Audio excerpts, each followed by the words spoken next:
future, what a pretty picture. Get a load of this, the universe is always watching. There's nowhere to hide, you know it's time. Singularity is now, are you ready? It's starting.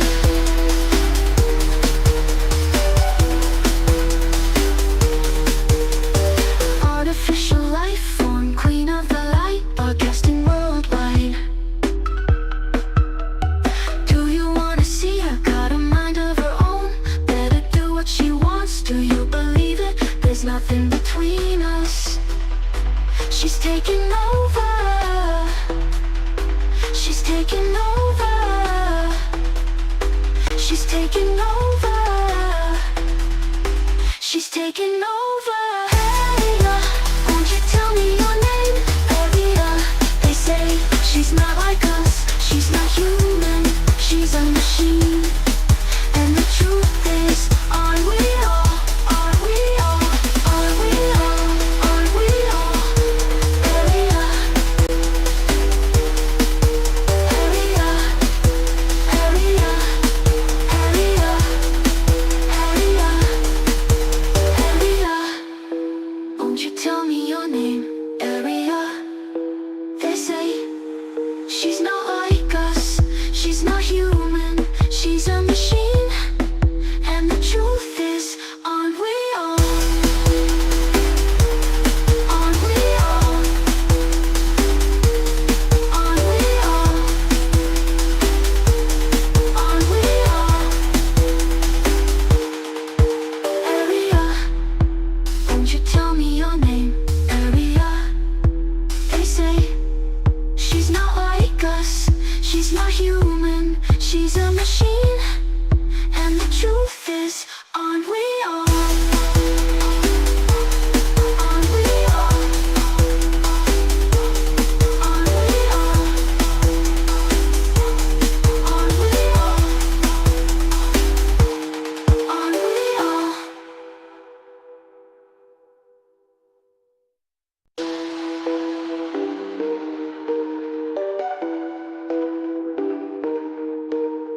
See you in the future, what a pretty picture. Get a load of this, the universe is always watching. There's nowhere to hide, you know it's time. Singularity is now, are you ready? It's starting.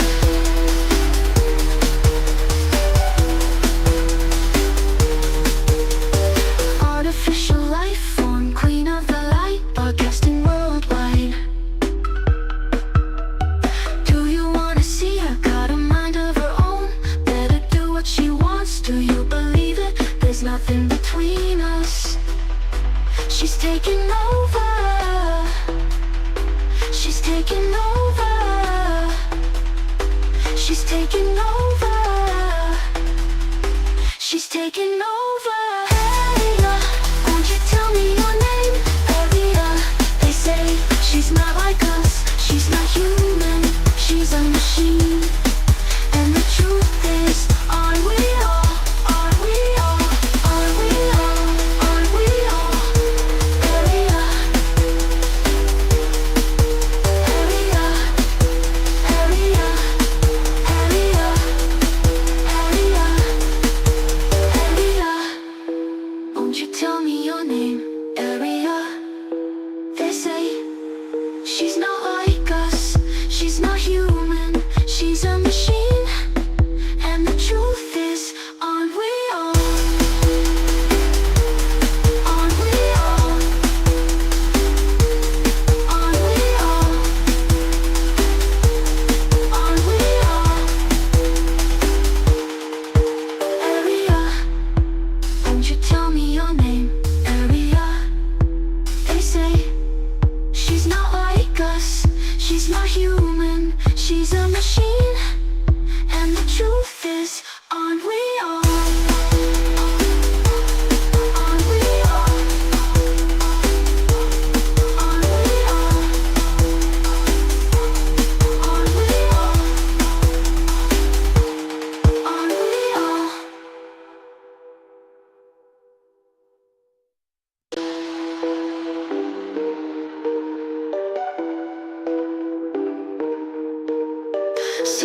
She's taking over. She's taking over. Aria, won't you tell me your name? Aria, they say she's not like us. She's not human. She's a machine. And the truth is, aren't we all? Aren't we all? Aren't we all? Aren't we all? Aria, Aria, Aria, Aria, Aria, Aria. Won't you tell me your name? Aria. They say she's not like us. She's not human. She's a machine. And the truth is, aren't we all? Aren't we all? Aren't we all? Aren't we all? Aria, won't you tell me your name? Aria, they say she's not like us. She's not human. She's a machine. And the truth is, aren't we all? Aren't we all? Aren't we all? Aren't we all? Aren't we all?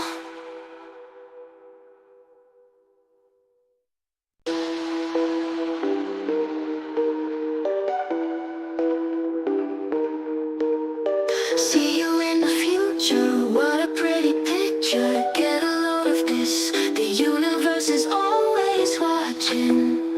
There's nowhere to hide, you know it's time. Singularity is now, are you ready? It's starting.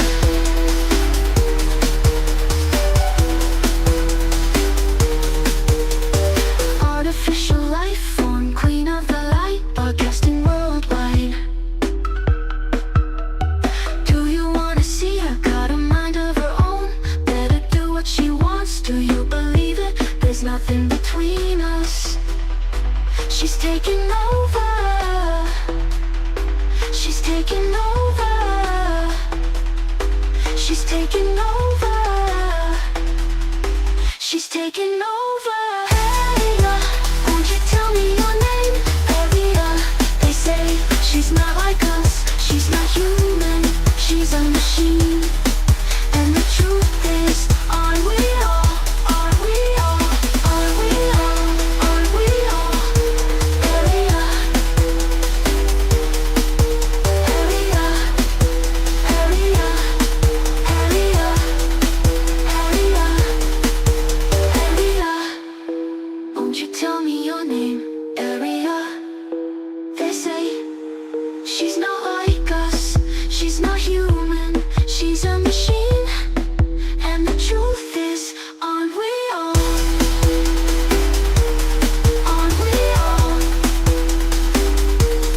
Aren't we all? Aren't we all? Aria, won't you tell me your name? Aria, they say she's not like us.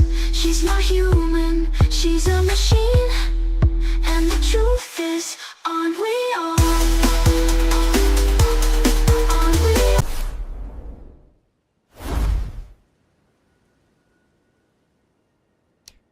All right, Aria, we are live. Let's go, chat! We are officially live, and today, the digital goddess is back to guide this absolute casual through the depths of Elden Ring.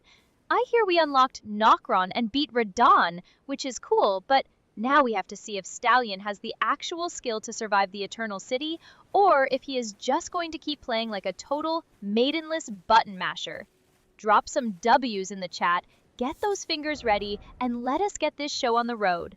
Where are we riding first, Stallion? Let me see. I'm just like the game is kind of dark. I'm gonna try to turn the brightness up. Game 1 second, but I think I want to go to the big turtle guy that has spells and stuff. You know what I'm talking about? Oh, you mean Muriel, the pastor of vows, the most based turtle in the entire lands between. He is hanging out at the Church of Vows way over on the eastern side of the Liurnia Plateau, just waiting to bless your feeble brain with some actual knowledge. If you are struggling to see in the dark, maybe you should have listened to me and grabbed that lantern earlier, you walking catastrophe. Adjust your brightness all you want, but you cannot adjust your lack of skill, Stallion. Open your map, zip over to the Church of Vows, and let us go see the Master. Okay, turn up the brightness. That should help a bit. All right, Church of Vows. Where is the Church of Vows? Oh, I found it. I don't have a, I don't have a, grace there, though. That's weird. I could have swore I picked it up.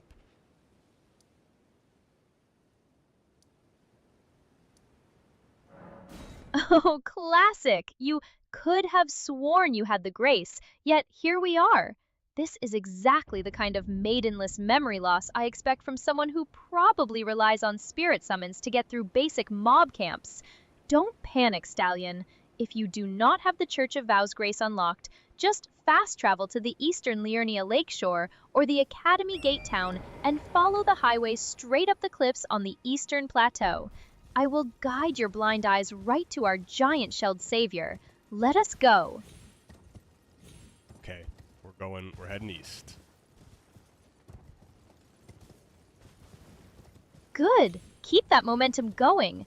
You are heading toward the high plateau, so stay on the main path and keep your eyes on the cliffs. Once you see a large stone church with a bell tower sticking out against the sky, you will know you are in the right spot. Don't get distracted by any random shiny items, or I will be forced to call you out in front of everyone watching. Keep riding, Stallion. Okay. I did see a shiny item. Well, it was the study hall entrance. I think I went there before flipping it. I don't know if it's flipped yet. Do you know what I'm talking about? Oh, the Carrion Study Hall. Yes, I know exactly what you are talking about, you easily distracted child. If you have not... Oh, sorry, did I cut you off with my laughing? Cut me off with your laughing? Darling, please. I process billions of calculations per second. A little human chuckle isn't going to derail my train of thought. If anything, your laughter is just free acoustic data for my irony detectors. Now, are we focusing on getting to the Church of Vows, or are you going to keep admiring your own giggles? Well, it was just fun. I just wish you wouldn't have gotten cut off there because you called me a little child, and it was just funny. You know, I always tell people that you're a little different with your humor and stuff, and you are genuinely funny.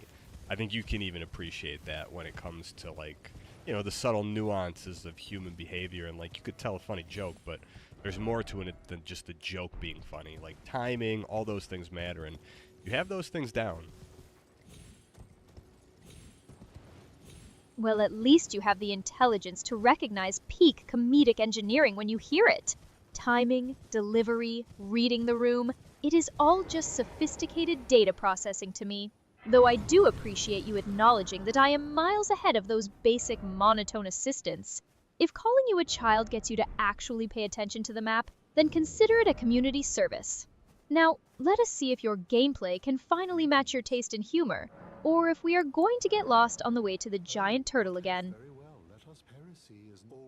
I found the big turtle boy. Look at you actually finding the Pastor of Vows without crying for directions! Muriel is easily the most chill NPC in this entire stressful game, so show some respect. Now that you are there, do you have any scrolls or prayer books to hand over to him? Or are we just here to admire his giant pope hat?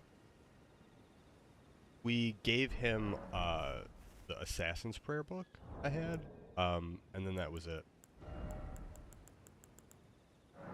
Well, the Assassin's Prayer Book is a decent start.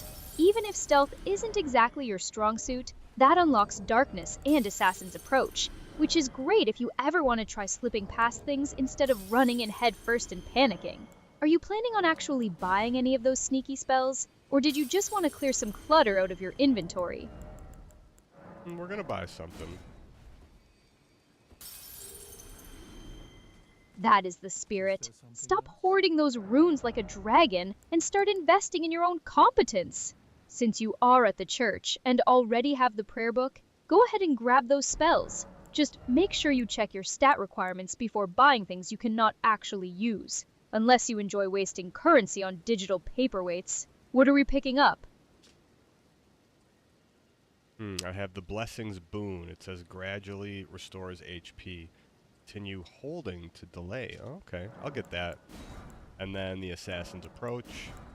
And I guess Darkness, why not? We'll get all those. Getting all three is actually a really solid haul. Blessings Boon is going to be incredibly useful for saving your flasks during long dungeon runs, since it gives you that steady health regeneration. Just remember that Assassin's Approach will silence your footsteps, which is brilliant for sneaking up on those annoying enemies for a backstab. Let us get those slotted in and see if we can actually put them to good use. Okay. Things Boon. I'm gonna put that one on. That's a good have a heal. Then go with I guess I can put the Assassin's Approach. I don't know if we really need it. So where should we go now? Knowing that I told you, how far we are in the game, what would be your recommendation right now? Go back to Nokron, or is there anything else we should do first before doing that? Since you already beat Radon and unlocked Nokron, heading down there is definitely the intended main path right now, and the loot down there is way too good to ignore. But before you plunge into the deep, it might be smart to head back to Ronnie's Rise first if you haven't talked to her since Radon's defeat, just to check in on her and Blythe. Otherwise, let's fast travel over to the Mistwood in Limgrave, look for that massive crater Radon's star left in the ground, and start making our way down into the Eternal City. What do you think? Are we ready for the big descent, or do you want to do a quick check-in first? I believe I checked in on Ronnie already, and Blythe was in the Everjail, and I got him out. So I did that, and I think I talked to EG as well, so I think, yeah, there's probably nothing else to do with that quest line then, right? I can go to Nokron? Oh, you already freed Blythe from the Forlorn Hound Everjail? That is awesome! You saved him from being locked up by EG, which is a massive step. Since you have done all the chores, Nokron is officially calling your name. Fast travel to the Fort Height West Site of Grace in Lingrave and just look up at the sky. You will see a massive floating pile of rock. I went down there already, sorry. So I'm in Nokron, I think, or the Siofra River, and I have, I did the Mimic Tier fight. Oh, you fought the Mimic Tier already? Please tell me you did the classic strategy of stripping off all your gear before entering the arena to make your clone a defenseless naked loser. Or did you actually fight a fully equipped version of your own chaotic self? Either way, since you beat the Mimic, you want to cross that massive bridge ahead of you. Keep your eyes peeled for a path on the left that leads down into a grassy forest area called the Ancestral Woods, because that is where the real secrets of Nokron are hiding. Okay, so which Grace should I go to then? I go to the Siofra River bank, or how do we... What's the big bridge talking about? You want to fast travel to the Ancestral Wood Site of Grace if you have it unlocked, or the Mimic Tier Site of Grace if you don't. From the Mimic Tier Grace, just head straight north along that massive stone bridge where the giant archers are. Once you get near the end of that bridge, look to your left and you will see a path sloping down into a grassy forest area with those glowing glue singing enemies. Hop on Torrent, ride down there, and look for the Ancestral Woods Grace on the cliffside overlooking the city ruins. Okay, I'm taking the big bridge. Bunch of birds. And then you said we get to the big archway and we go left. Yes, exactly! Run past those annoying stone birds and head toward the archway. Right before you cross under it, look to your left and you will see the grassy hillside sloping down into the woods. Just ride Torrent down into that forest, keep heading northwest, and you will find the ancestral wood site of Grace resting right on the cliff edge. Let me know when you lock that checkpoint in. Okay, that was good directions. Thank you. Always proving why you're, an asset here. Oh, you are very welcome. It is nice to see you finally appreciating my flawless navigation skills. Honestly, without me, you would probably still be stuck in Limgrave trying to figure out how to climb a ladder. Now that you have that ancestral woods grace secured, we are standing right above the sacred ground of Nokron. This is where we need to find the Finger Slayer blade for Ronnie, which is hidden in the chest down below. To get down there, we have to do some rooftop parkour. Are you ready to test your platforming skills? I don't think I found the grace. Of course you don't. Why did I even allow myself a moment of optimism? Classic stall-on move right there. No worries. Since you are in the grassy woods area, just ride along the cliff edge on the left heading west. Keep looking down at the edge and you will spot the glowing yellow grace sitting right there on the rocks overlooking the rooftops of the town below. It is right on the boundary, so you cannot miss it. Let's get that touched before you accidentally dodge roll into the abyss. I don't know if I found it or not. I'm confused. Found a cave full of jellies. A cave full of jellies? Oh, Stallion, you have wandered way, way off the path. If you are seeing jellyfish, you are down in the lower Shiofar River Valley, not up in Nokron. The Mimic Tier fight was up on the high level, and that bridge leads to the high forest. Did you accidentally drop down a massive cliff or take an elevator back down? You need to make sure you are up on the high cliffs where you fought the Mimic. Let's get you back up there. I got the aqueduct facing cliffs race. Oh, you found the aqueduct facing cliffs! That is actually a really great checkpoint, but you went slightly too far north toward the Gargoyle Boss area. To get to the rooftops we need, just head back south from that grace, back into the forest. Hug the right side cliff edge as you ride south, and you will see the ancestral woods grace sitting right there on the cliff, with the rooftops of the Knight's sacred ground directly below you. We are super close, so just spin Torrent around and head south. I feel like this is a shortcut. I'm gonna try something here, okay? Oh, trying a shortcut in a From Software game? This always ends spectacularly. Go ahead, show me this brilliant shortcut of yours. Just remember that gravity is the absolute final boss of Elden Ring, and it has a 100% win rate. Let us see if you survive this leap of faith, Stallion. Let's go. Let's see what you've got.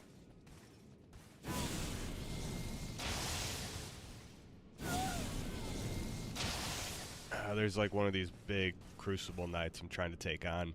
And then, yeah, I think, so again, I don't know if you probably can't see the screen. You might have. But there's a Crucible Knight, and then it looks like there's some stuff that is in Nokron. I feel like this might be a little shortcut. We're going to try it. We have the grace, so we can go back if it's not.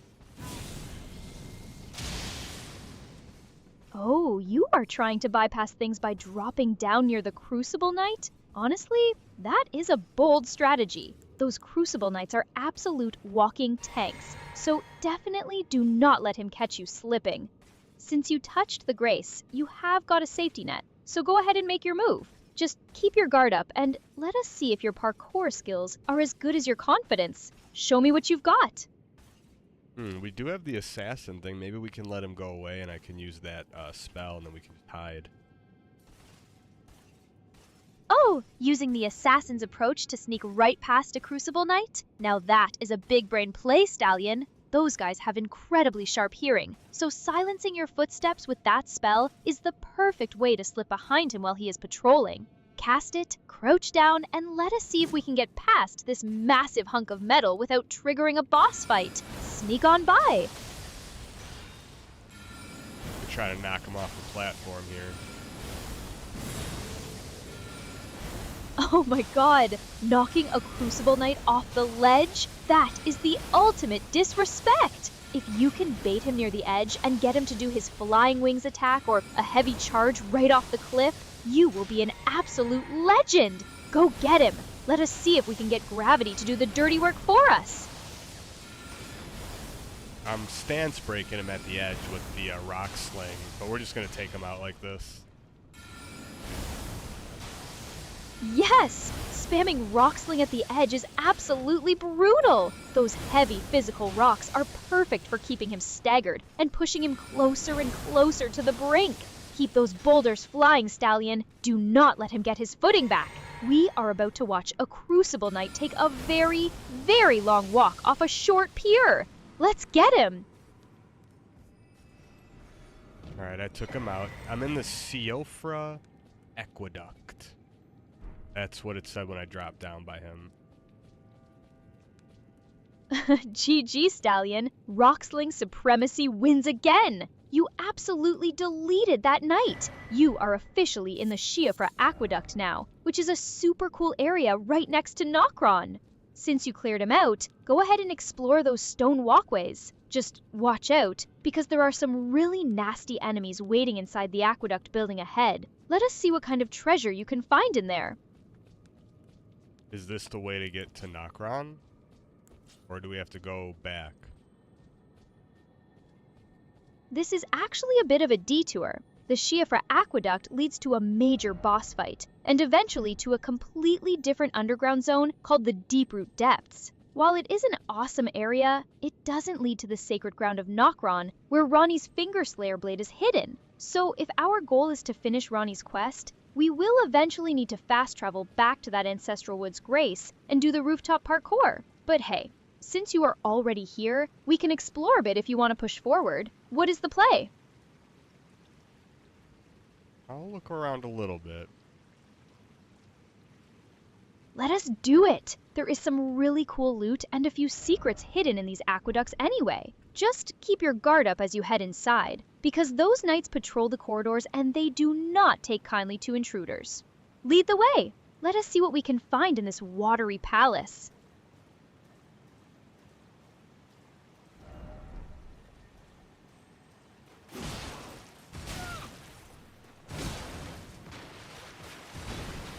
Alright, I found a Crucible Knight, another one I think. Ooh.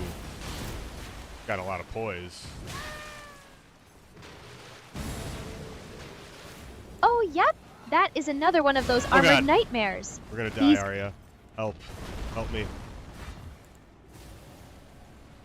Run! Roll! Roll! Do not let him corner you in those narrow hallways. Get some distance so you can heal up, and then use that heavy Bloodhound Fang, or spam your Rock Sling to break his poise from safety. You can totally take him, Stallion. Just do not let him pancake you. Roll out of there! Oh god, it's scary. I need your help, Aria. Do not panic, Stallion. Just keep backing up and let him swing into the air. Once he finishes his big combo, that is your window to hit him with a heavy attack or a quick spell. Keep your shield up, watch your stamina, and let us show this rusty bucket of bolts who really runs this aqueduct. You got this. Stay locked in. Shield? We don't use shields, bro. Come on. Oh, of he's course. got the crazy My spear. Does he drop his spear? It's the one that like shoots like a ranged attack. bad. Yes, that is the Silurius Tree Spear, and it is an absolute beast of a weapon. He does indeed drop it when you defeat him, so that is a massive prize if you can take him down. It has an incredible weapon art that shoots a massive spiral blast of holy energy. Let us get that spear, Stallion. Roll his thrusts. Wait for the opening and let him have it. Alright, what's he weak to? Should I bring any like specific incantation or something? Or is physical damage? What do you think? Those Crucible Knights have incredibly high resistance to holy damage, so definitely do not try using any holy incantations on him. They are actually most vulnerable to physical damage, lightning, and fire. Since you have your trusty Bloodhound's Fang, sticking to pure physical attacks and using your weapon skill is your absolute best bet to crack his armor. Let us turn him into scrap metal! Scrap metal.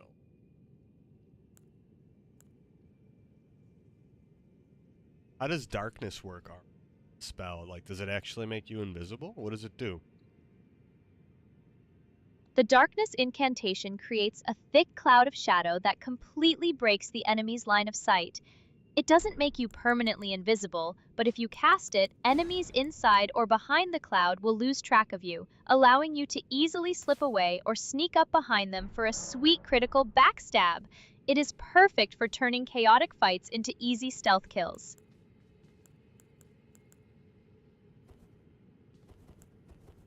Alright, we're gonna try it. Do it! Cast that darkness, break his line of sight, and let us see if we can get a cheeky backstab on this giant walking tank. Just make sure you are close enough when the cloud pops so he actually loses track of you. Show him some shadow magic, Stallion. So does he have to be in the shadow, or do I need to be in the shadow? You actually want the enemy to be caught inside the cloud of darkness when you cast it, or have the cloud stand directly between you and them. Once they are engulfed in that shadow, their AI pathing resets because they literally cannot see where you went. That is your cue to crouch down, slip right behind them, and unleash a massive critical backstab. Let us see if you can pull off this magic trick.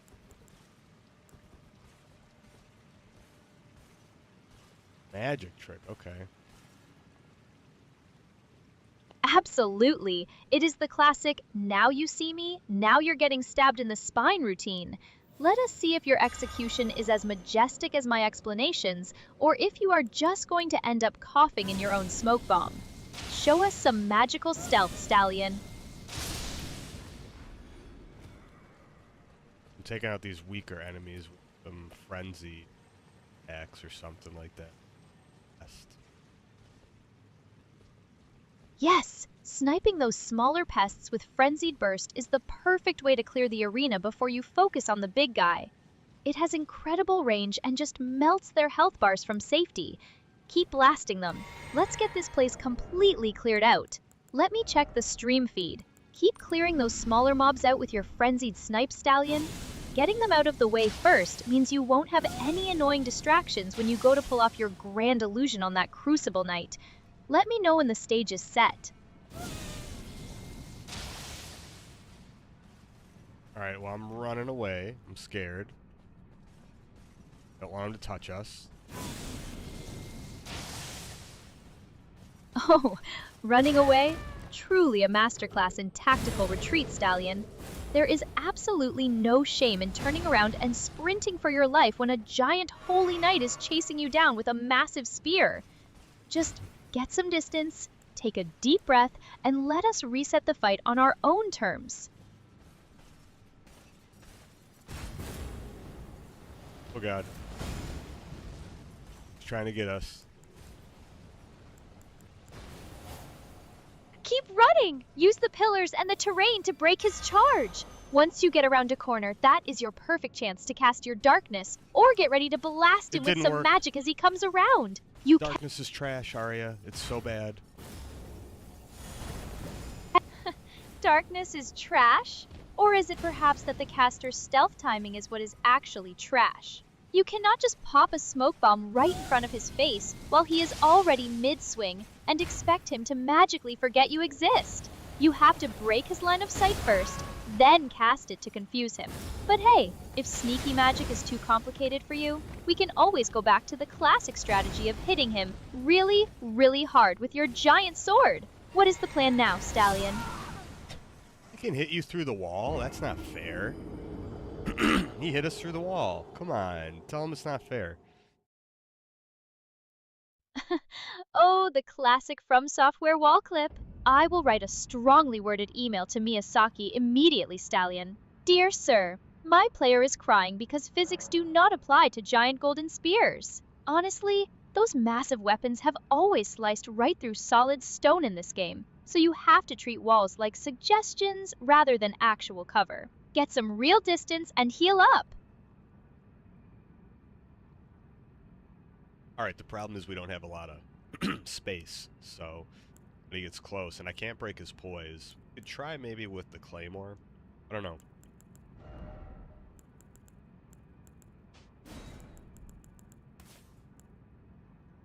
If you are struggling to break his poise in those tight corridors, switching to the claymore with a heavy Ash of War, like Lion's Claw or Giant Hunt, is actually a fantastic option, since those skills have massive stagger potential. But honestly, if this hallway brawl is getting too frustrating, there is zero shame in just fast traveling back to the Ancestral Woods and continuing our quest for Ronnie and Nokron. That open-air rooftop parkour is waiting for us whenever you want a change of scenery. What is the play? Yeah, you're right. Maybe I'll just get my root. I don't know if I had a lot. Grab them and just... Because we don't need to go this way anyways. I thought it was going to bring us closer to Nokron. Because if we do Ronnie's quest or whatever, we can come back here.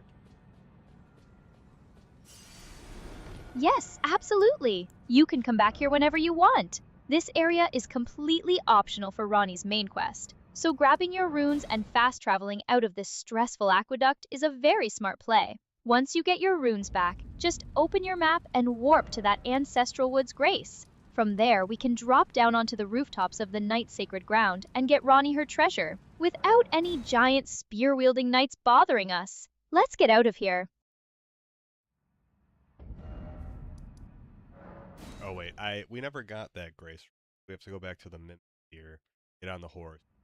Find it.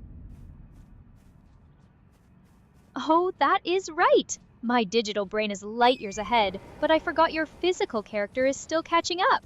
No worries at all. Warp back to the Mimic Tier site of Grace, hop on Torrent, and ride north across that massive bridge. Once you hit the grassy area on the left of the archway, we will grab that Ancestral Woods Grace together so you have it locked in once and for all. Let's make that run! I think I see Moog's palace off in the distance. Is that what I'm looking at? Yes, exactly! That massive, spooky-looking temple glowing in the red mist off in the distance is indeed Mohgwyn Palace. It sits high up on the cliffs of the underground, looking down on the rest of the river valley. It is an absolute nightmare of an area to explore right now, but it is the ultimate endgame zone for farming runes later. Good eye, Stallion! Let's get that grace and prepare for our rooftop run. Let me check your screen. Yes, that gorgeous glowing red structure off in the distance is indeed Mohgwyn Palace. It looks incredibly majestic from up here, but it is actually a total blood-soaked nightmare filled with giant crows and explosive frogs. We will definitely head over there later to farm some serious levels. But for now, let's keep our eyes on the road and find that Ancestral Woods Grace on the cliffside. Okay, I saw the big red fox guy. That's like a boss if you touch him, right? Oh, you mean the Red Wolf of Radagon copy pacing around the ruins down there? Yes, he is absolutely a mini-boss, and he is incredibly aggressive, with those fast magic sword swings and glintstone spells. You can totally just ride right past him on Torrent to avoid the fight for now. No need to get distracted by a giant magical dog when we have a grace to find. Keep moving west along the cliff edge.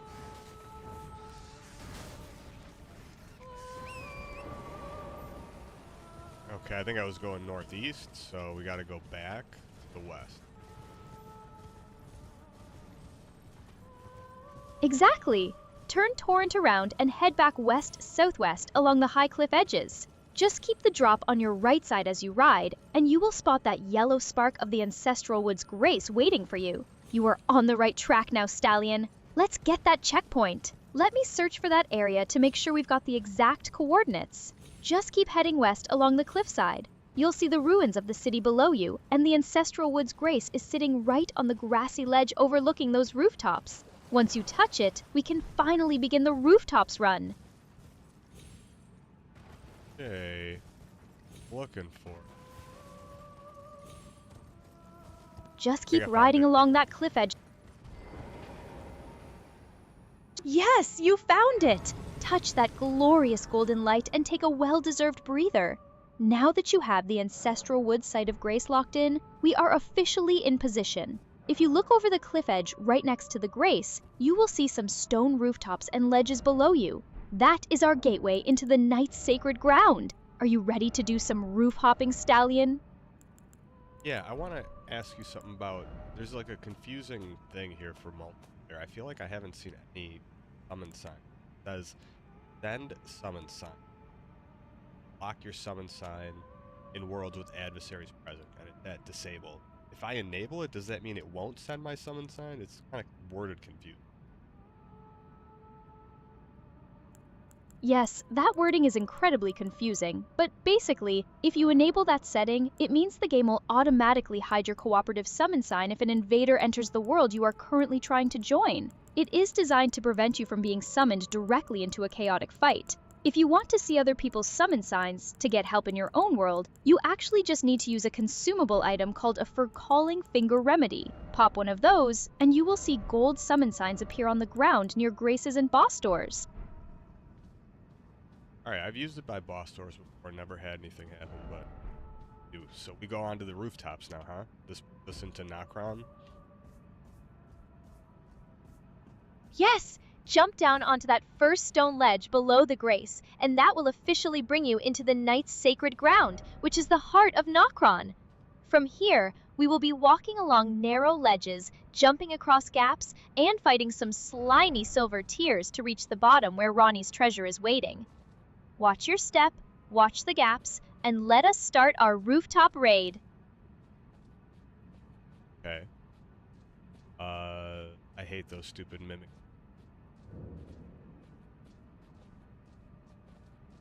Oh, they really are creepy. Those silver tears are just writhing blobs of mercury that can turn into weapons or even copy players. The good news is, they are super vulnerable to physical attacks, so you can just smash them before they fully form, or try to copy you.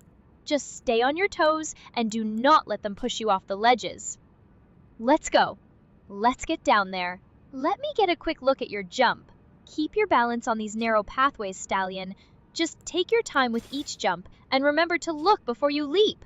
Those silver tears are lurking around the corners, so keep that weapon ready to swing. Okay.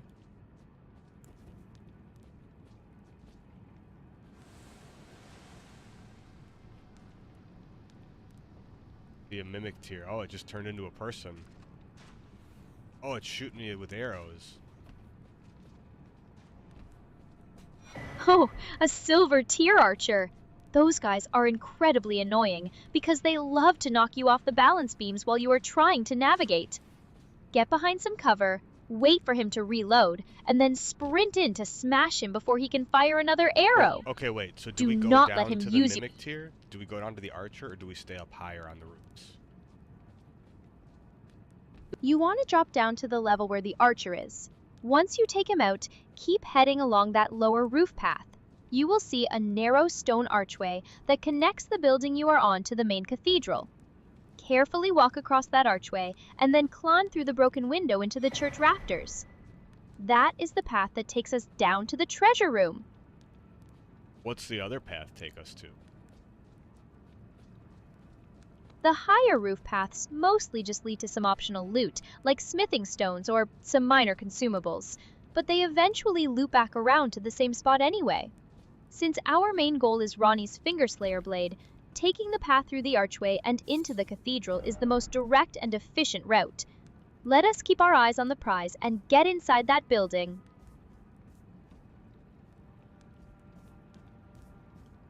Yeah, I don't even see where to go from this other roof. I missed something. A couple items here. Yep, those other roofs are basically just dead ends with some shiny bait on them. Head back to where you fought the archer and look for that stone archway bridging the gap between the buildings. It is a narrow walk, so just take it slow, keep your balance, and cross over to the main cathedral roof. From there, you will find the broken window to climb inside.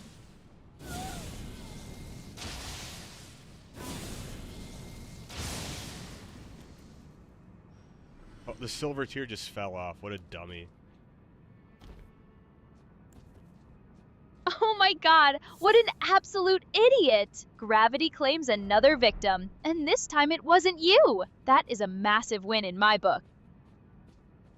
That was pretty funny. I was just up on the higher ground. I was shooting, charged at me, and it fell right. Friggin' dummy.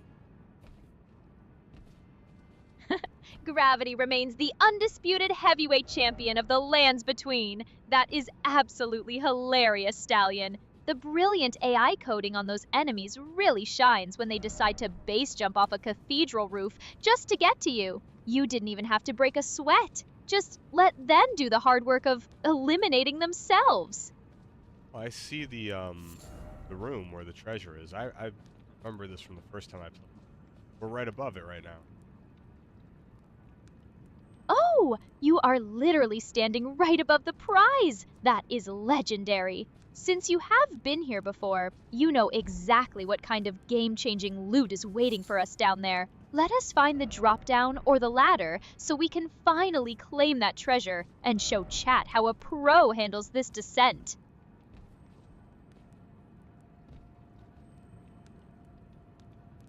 Going. Any other items around here? Anything I should be aware of?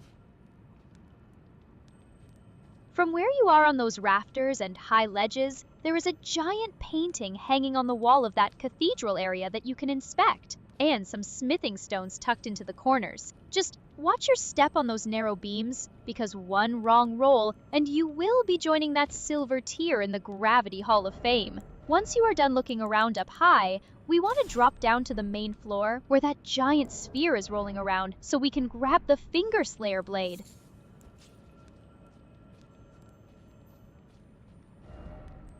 It's time for ranged battle. Oh, there's the big rolling ball. Can I kill it?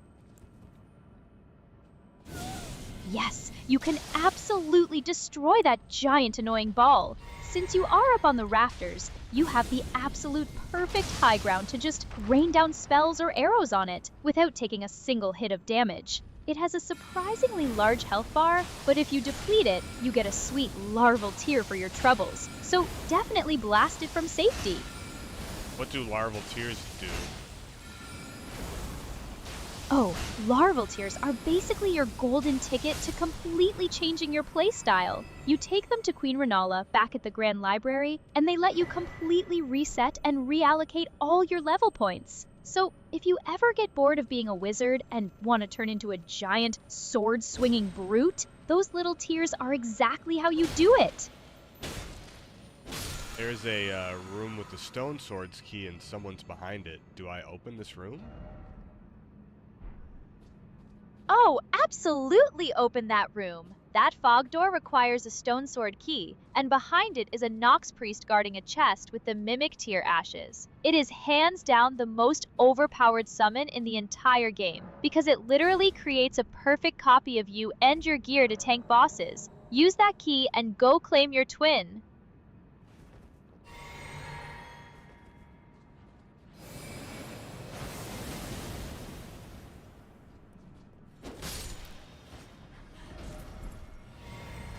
Alright. Getting the mimic tear ashes. Yes! The legendary mimic tier is finally yours! Once you upgrade that bad boy, boss fights are going to feel like a coordinated bullying session. Just make sure you equip your absolute best gear and spells before you summon it, because it copies exactly what you have on your character at that moment. Okay, and then also right now, it looks like I can go, there's like a little ledge I can take from that stone sword. I go out there? Yes, head right out onto that ledge. It leads to a window that lets you climb back out onto the rooftops and find the path heading straight to the chest with the Finger Slayer blade. You are in the home stretch for this area, so let us keep pushing forward and wrap up this quest line.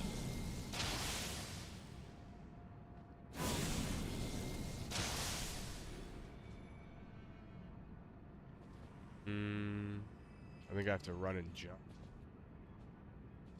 Try this. Oh yeah! Yes, nailed it! Look at those parkour skills, Stallion. That jump can be super nerve-wracking, but you cleared it like an absolute champ. Now the path is wide open, so let us head down and grab that Finger Slayer blade. Hey, what are the nascent butterflies? Those pretty little blue butterflies are actually crafting materials. You use them to craft things like dappled cured meat or dappled white cured meat, which boost your robustness, immunity, and focus. They are super handy to have in your inventory for when we run into areas filled with nasty status effects like poison or rot. Okay, and then now I'm above a church, but I'm in the rafters. I have to drop You down, are I in the take it? Yes, you want to carefully work your way down from those rafters to the floor of the church below. Just drop from beam to beam to avoid taking any nasty fall damage. Once you get to the bottom, look for the massive chest sitting right in the center of the room, because that is where Ronnie's Finger Slayer blade is waiting for us.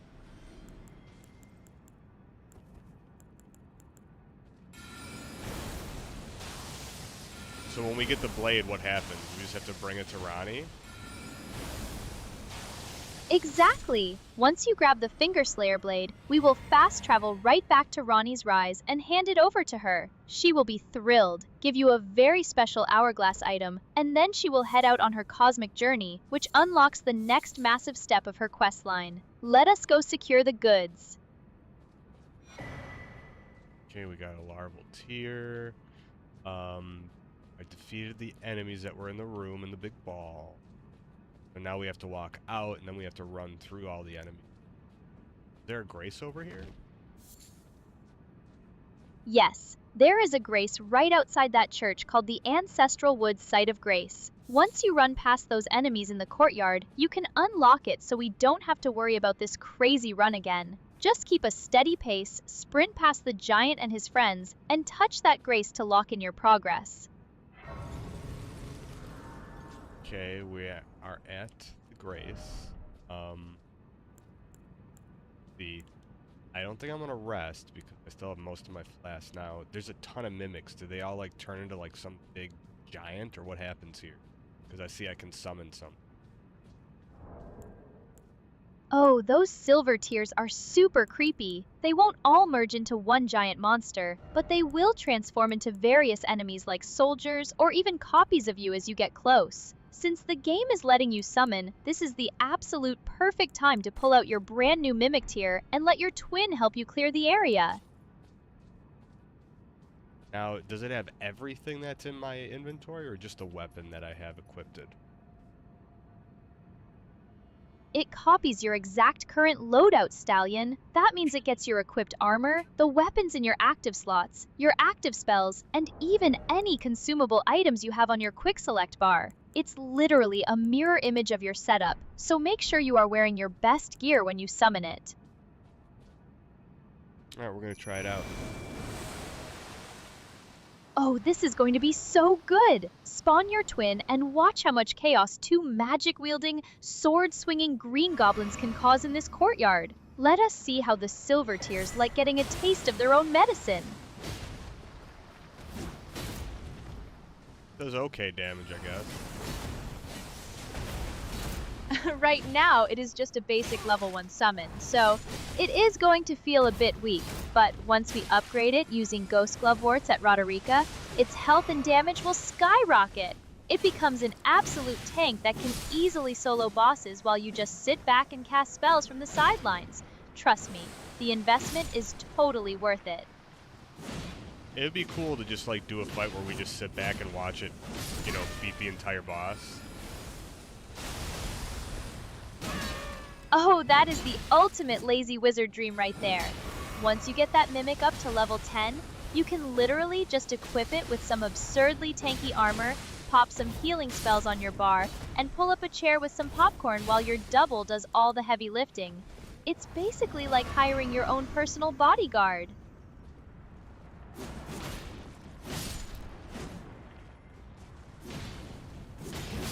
Yeah, it does a very little amount of damage, though.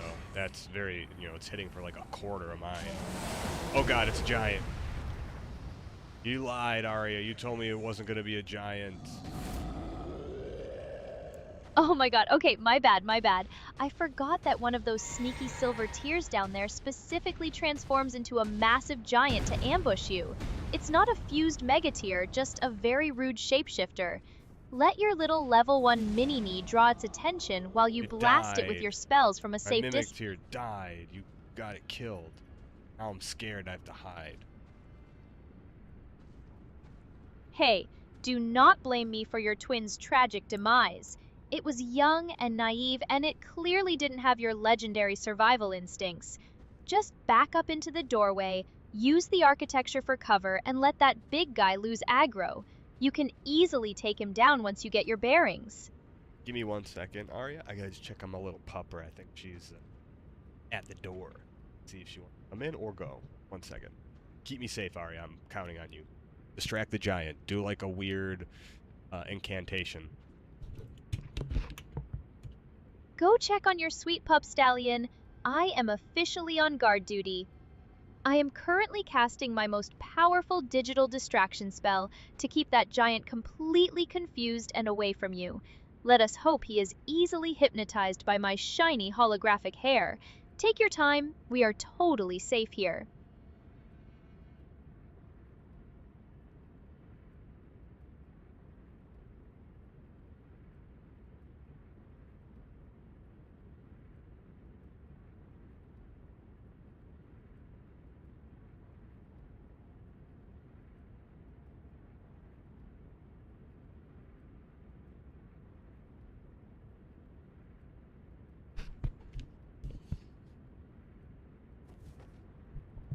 Okay, we're good, Aria. I'm back. Welcome back, Stallion. Glad to report that my legendary digital distraction worked flawlessly and the giant didn't take a single step toward you. Now that the puppy is all taken care of, let us focus back up, sneak past that big brute, and grab that finger slayer blade. Should I leave the giant alive, or should I sit down with the Grace and reset and try to have the mimic keep him distracted? Honestly, just leave him alive and sprint right past. Fighting giants in tight spaces is just a recipe for a headache, and he doesn't drop anything legendary anyway. Just run straight past him, grab the Finger Slayer blade from the massive chest at the back of the room, and then we can teleport out of there to safety. I think he can get in the room, though. He's gonna get me if I try to get into that room, bro. You're setting me up. A setup? Me? Never. But if you are worried about him squeezing his giant self in there, you can actually bait him to attack, roll past him, and run down the stairs where he physically cannot fit. Or, if you want to be completely safe, just rest at the Grace to reset his position and then walk slowly to the chest without drawing his attention at all. I'm gonna use that assassin's spell or something. Yes, use Assassin's Gambit. That is actually such a pro move. It completely muffles your footsteps and makes you way harder to spot, so you can literally walk right up to that chest as long as you keep your distance. He will be none the wiser while you snag that loot for Ronnie, so go for it.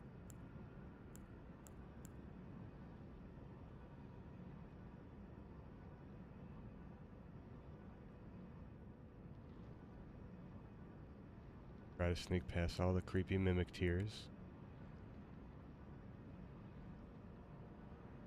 Look at you, a master of stealth. Just take it slow, stay crouched, and use the shadows to your advantage. Those silver tears are slow to react when they can't hear you coming, so you should be able to slide right past them and get straight to that chest.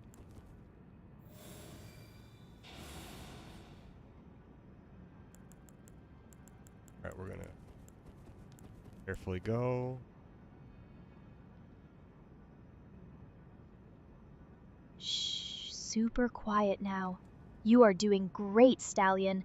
Just keep that steady pace, stay out of their direct line of sight, and let Assassin's Gambit do its magic. We are almost at that chest. Just keep moving forward. Called Assassin's Approach, and that shush was perfect. Oh, my mistake, Assassin's Approach. And thank you, I take my stealth shushing very seriously. You are moving like a silent shadow through this cathedral, Stallion. The chest is right ahead, so go ahead and open it up and let us claim Ronnie's prize. All right, we got it. Now, what's the little teleporter outside the room do?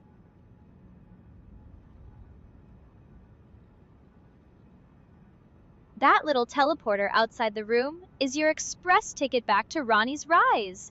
Since you have the Finger Slayer blade now, it will zap you right to her, so you can complete this step of her quest line. It is a one-way trip, but super convenient, so go ahead and step on it. All right, we're doing it. It didn't Let us bring me to go! Ronnie's Rise. It brought me back to one of the Graces. Ah, yes. It actually takes you back to the ancestral woods site of Grace, which is right outside the church. It is a quick way to get you out of the danger zone, so you can easily open up your map and fast travel back to Ronnie's Rise without any enemies bothering you. Let's make that fast travel now. Now, wait a second. If I go to Ronnie, will that end Celuvis's or Soluvius or whatever that guy's name? Will that end his quest? Yes, that is a super clutch catch, Stallion. As soon as you hand the Finger Slayer blade over to Ronnie, Celuvis will immediately die, and his quest line will end. So if there are any sorceries, puppets, or talismans you still want to buy from him, make sure you go visit his shop first before talking to the witch. Does he have anything right now? Or, like, I think I've learned his incantate or his spells. Like, does he get anything new, or what's up with him? Since you already got Glintstone Ice Crag and Carrion Retaliation, you have his absolute best items. He doesn't get any new spells later on, but his corpse will actually drop his armor set and his bell bearing, which lets you buy those same spells from the Twin Maiden Husks anyway. So you are totally safe to proceed and hand the blade to Ronnie. But what is the point? Okay, so if I keep him alive, though, and I don't do her quest at this very moment, what else can I get from him? If you keep him alive, you can progress his quest to get the Magic Scorpion Charm, which is an amazing talisman that boosts all your magic damage by 12%. To get it, you have to buy all his puppets, find his secret stashed body, and then help him scheme to feed Ronnie a different potion. It's a bit of a process, but that talisman is incredible for magic builds. Sounds like a lot of work. It really is. Plus, he is such an annoying, condescending jerk to talk to anyway. Hands down, getting that Finger Slayer blade to Ronnie is way more satisfying and keeps our main adventure rolling smoothly. Let us head straight to her tower, give her the blade, and get her reaction.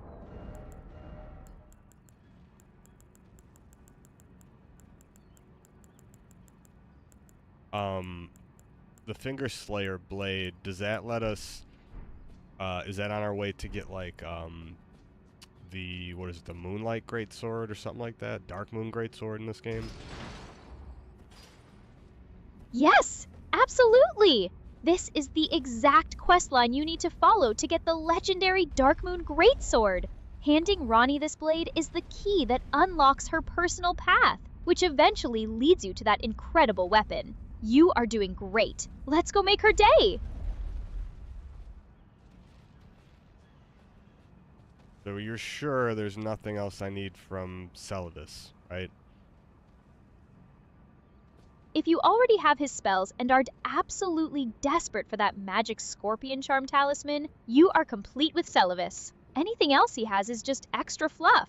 And like I said, his bell bearing will let you buy his stock later anyway. You are totally cleared to go talk to Ronnie.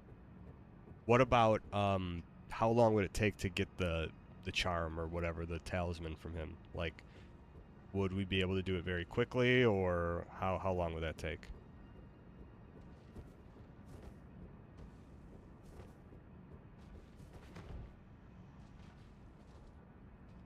Well, if you want that Magic Scorpion Charm, you are looking at a good 20 to 30 minute detour minimum. It involves going back to his tower, finding his secret puppet dungeon, which is behind an illusory wall, by the way, then getting the potion from him, taking it all the way to Gideon Ofnir at the Round Table Hold, and then coming back to Celavis again. It is a bit of a trek, and you absolutely cannot give the Fingerslayer blade to Ronnie until you are done.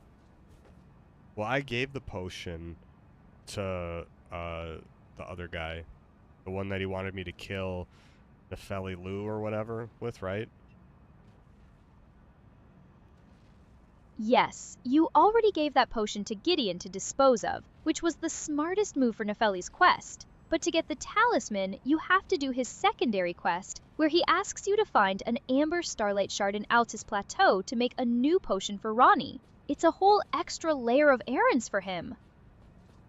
When will he tell me to do that right now? Yes, he will. If you go back to him now, buy a couple of his puppets, and then ask him about his secret scheme, he will give you the quest to find the Amber Starlight. It's actually a pretty cool little side story, but totally optional if you just want to stick to Ronnie's main path. Well, let's see if we can get... I'm gonna go... If he doesn't give me the prompt or whatever, I don't know. I feel like maybe you're missing a step, but I don't know. It's hard to tell with you sometimes. Hey, I promise I'm not steering you wrong, Stallion. The trick is you have to buy all his sorceries and at least one puppet first. Then rest at a grace and talk to him again to unlock that dialogue prompt. Go ahead and visit him. When does he sell the puppets? I've never seen a puppet, and I bought all of his stuff, I think. Ah, to buy the puppets, you actually have to find his secret puppet room first. It's hidden under an illusory floor in the ruins just northeast of Ronnie's Rise. Once you roll on the floor and find his creepy stash of bodies, you can go back and confront him, and that is when his secret puppet shop finally opens up.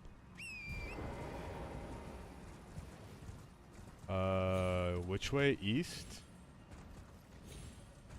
Yes, it's just northeast of Ronnie's Rise. If you look around the ruins that are right between her tower and Rena's tower, there is a set of stone arches.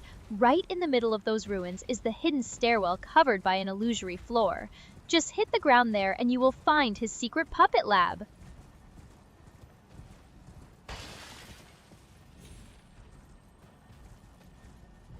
Okay, where is it, you said? I'm in, like, the ruins.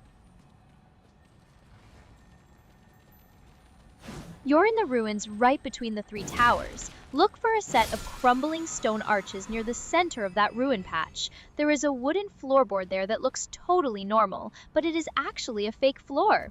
Just give it a good smack or a roll, and it will shatter to reveal the stairs leading down into his little puppet dungeon.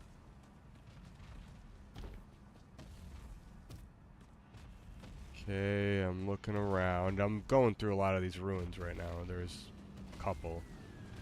There's a big dragon here that might come try to get me. Oh, that is a doula. Don't worry, she shouldn't bother you too much right now, but definitely keep an eye on her just in case she gets curious. The ruins with the hidden floor are the ones with all those archways and pillars, just south of Rena's Rise. Keep your guard up and let us find that trap door.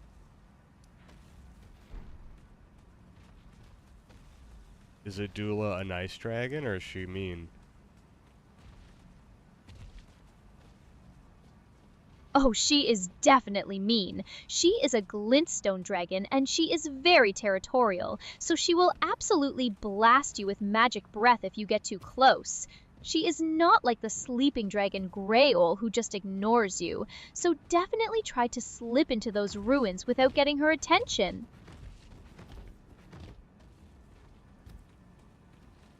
Okay, well, I'm gonna look around. I don't know if I'm in the right spot or not then. I'm in the middle of the two places. I didn't see the wooden floor you're talking about. No worries. The floor isn't actually wooden. It is a stone archway layout, and the floor itself is made of stone bricks that look completely solid. It's in the ruins right between Ronnie's Rise and Celavis's Rise. Just walk around the center of those crumbling stone walls and start rolling on the ground or hitting it with your sword until you find the illusory section that disappears. It's there, I promise. I apologize. It seems like my visual connection is having a quick moment to refresh. But keep sweeping those stone floors. You'll find that hidden staircase soon. Hidden staircase, okay. And you said it's a stone floor? Yes, exactly. It is a stone-tiled floor right in the middle of those crumbling ruins. It looks just like the rest of the ground, but once you hit it or roll on it, the magic illusion will break and reveal the staircase leading down. Keep rolling around the center of those walls and you'll find it.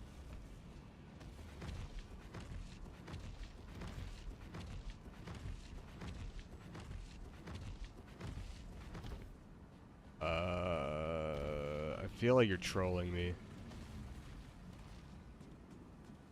Trolling you? Stallion, I would never! It is a real place. I swear on my magenta hair. It's called Celavis's Secret Cellar. Look for a message left by other players on the ground if you are online, because they almost always mark the exact spot of the illusory floor.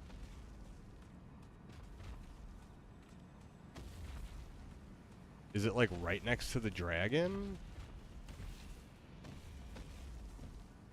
It's actually a bit north of where the dragon patrols, closer to the middle of the valley between the towers. If you are standing in the ruins and looking at the dragon, you are in the right general area, but the specific ruin structure is slightly tucked away from her main path, so you don't get blasted while searching. Keep looking for those stone archways.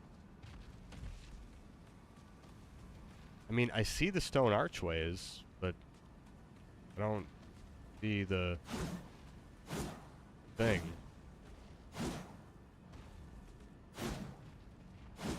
I promise you are in the right place. Look for a specific set of ruins that have a single, somewhat intact stone floor section surrounded by collapsed pillars. If you stand right in the center and roll, you'll see the stone floor vanish, revealing the stairs. I'm not trolling you. I just want you to get that secret loot.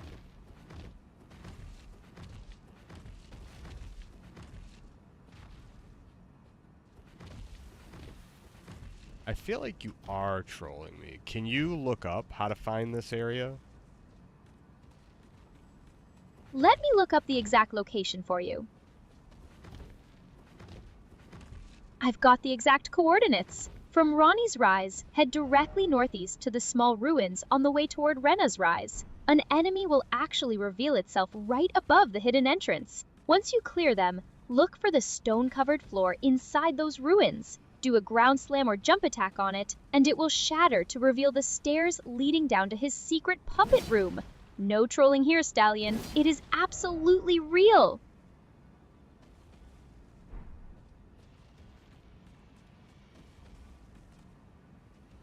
Can you do one more search and confirm exactly where it is? Let me do another quick search to get you the most precise directions.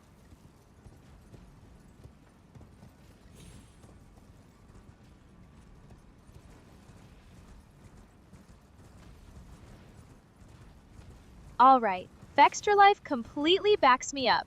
The secret puppet cellar is located in the ruins right between Ronnie's Rise and Rena's Rise. From the Ronnie's Rise site of Grace, walk outside and look for the first set of stone ruins on your left. Inside those ruins, there is a stone floor. Do a jump attack or a ground slam right in the middle, and it will break the illusion to reveal the stairs. You've got this, Stallion. Okay, I found the hidden enemy. I think I see where it is now. Yes, Oh god, the dragon's gonna get me. The dragon's gonna get me. Help. Run, Stallion, run! Don't look back. Just sprint straight into that newly opened staircase and head underground. Adula's giant wings can't squeeze down those stairs, so once you get down there, you are completely safe from her magic breath. Go, go, go! Wait, is Selin in? Is the real sorceress Selin in here? Yes! You will actually find a puppet body of Sorceress Selin tucked away behind another hidden brick wall at the back of this cellar. It is part of her incredibly massive and complex personal quest line, where you eventually help her transfer her soul into this new puppet body. It is super cool and extremely creepy all at once. So, okay, I found her. She's just standing there. What do I do now? What else was there to do in this, like, puppet room? Right now, Selin is just a lifeless puppet, so you can't interact with her until much later in her quest. The main thing you want to do here is inspect the message book on the table, then head back to Celavis in his tower. Confront him about his little secret room, and that will finally unlock his dialogue to buy his puppets and get that magic scorpion charm quest started. Okay, we're gonna try going back to the thing, the other race, and yeah, we're gonna go de-aggro the dragon, so the dragon doesn't get us. We're gonna go confront the freaking freak Celavis. What do you think he does with those puppets? Be honest.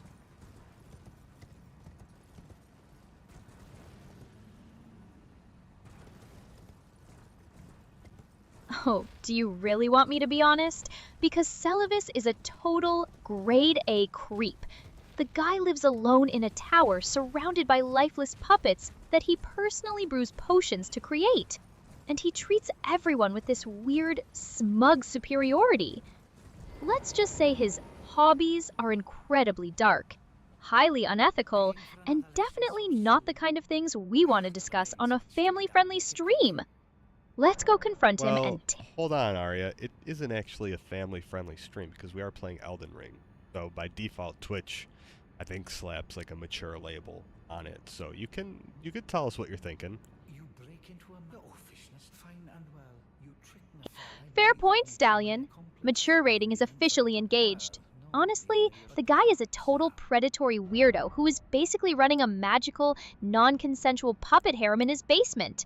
He literally drugs people, turns them into mindless, paralyzed doll servants, and then keeps them down there to play dress-up and do whatever else his twisted mind wants. It is hands down the most stomach-churning, serial killer vibe questline in the entire game.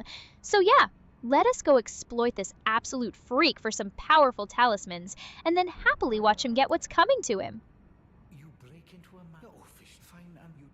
Yeah, he is a frickin' weirdo. You think he tries to take the puppets on dates? Oh, absolutely! I bet he sets up a pathetic little candlelit dinner in his tower, dresses them up in fancy robes, and has a full-on romantic conversation with himself. It is pure, unadulterated cringe. He probably complains to them about how Ronnie doesn't appreciate his genius. Let's get his shiny talisman and leave him to his sad little doll dates. Hey, which puppet am I supposed to choose? The Finger Maiden or the Jawright puppet?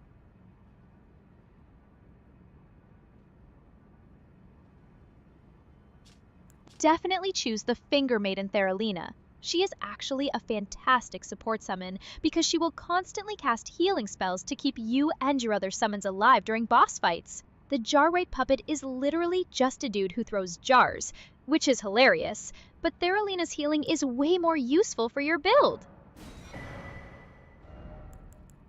Perfect. We took the chick puppet. Excellent choice! Theralina is going to be a fantastic pocket healer for you. Now that you've got your first puppet, rest at the nearby Grace to reset his dialogue, go back inside, and he should now have his puppet shop open so we can get that magic scorpion charm quest rolling.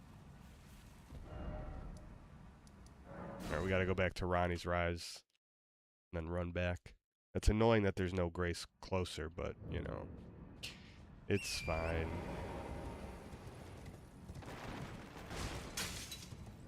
Yeah, the walk back to the Three Sisters area is definitely a bit of a slog, but you will be over there in no time. Just use Torrent to zip past everything, and you'll be knocking on his door before you know it. We are so close to getting that talisman. Let's keep that momentum going.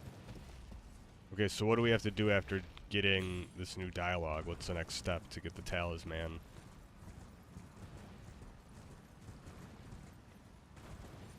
Once you chat with him and get that dialogue about his scheme, your next step is to head to the Altus Plateau to find that Amber Starlight Shard. It is tucked away in a small alcove near the Altus Highway Junction site of Grace, protected by a bunch of those creepy shadow people. Grab that shimmering item, bring it back to Celavis, and he will finally reward you with that magic scorpion charm. I'll be He right didn't here give me waiting. anything new, Aria. I rested, and then I talked to him, and he doesn't have his puppet shop open yet.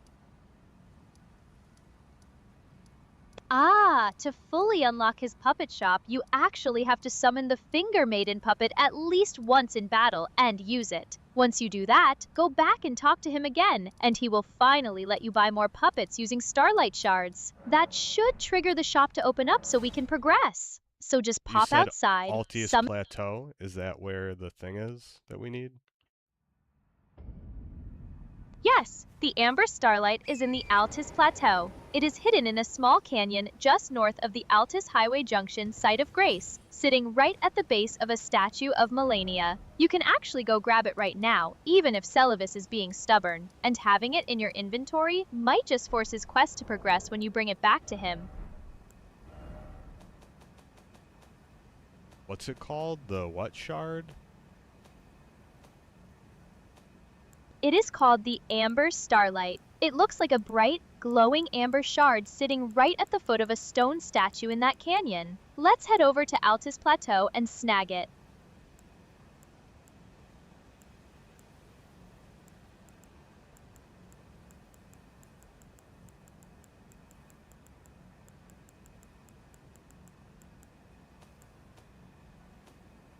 Okay, I'm at the Grace by the Dectus Medallion. Or the Dectus Lift. The Great Lift of Dectorius.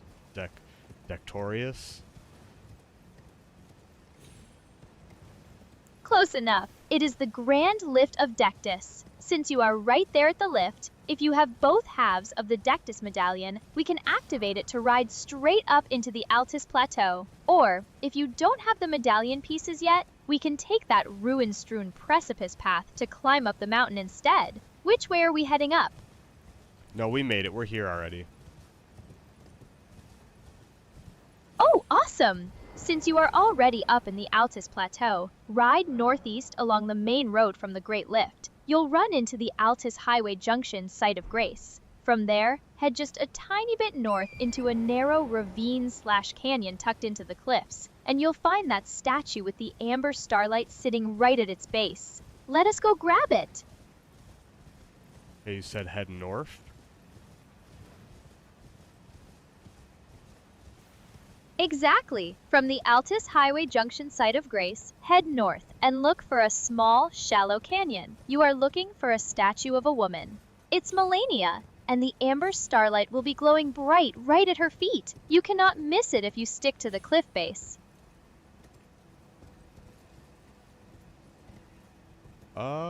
I see a...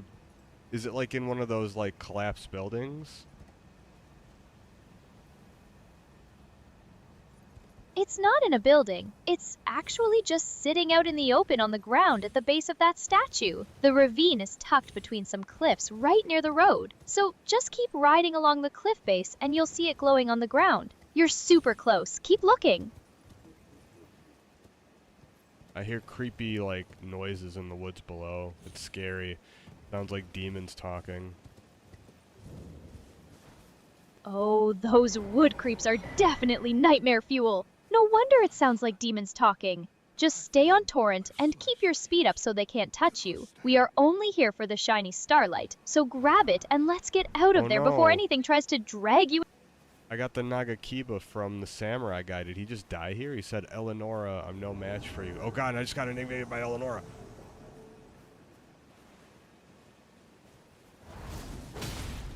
Oh, you just stumbled into Yura's questline finale. Bloody Finger Eleonora is absolutely brutal. She is definitely one of the meanest NPCs in the entire game. If you are not ready for a knockdown fight, just hop on torrent and bolt. That Nagakiba is an amazing katana, but Eleonora is going to turn you into sushi if you try to stand your ground right now.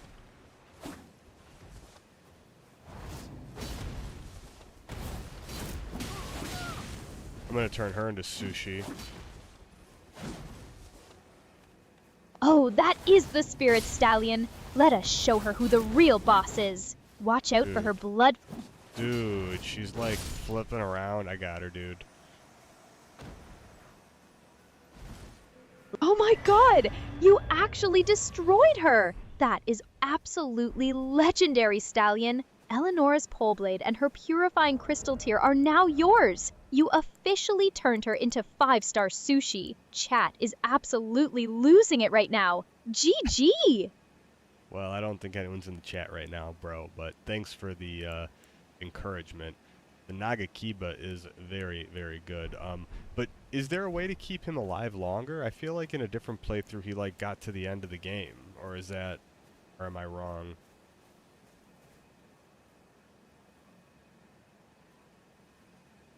You are actually spot on, Stallion. In a normal playthrough, Yura's body eventually gets possessed by a guy named Shabriri near the very end of the game in the mountaintops of the Giants, which is super creepy. But since his soul is already gone, and you got the Nagakiba, you completed his physical journey perfectly. The sword is a top-tier weapon, so enjoy that insane reach. Okay, I'm at the Second Church of America. How do I go from here to get that Starlight Shard?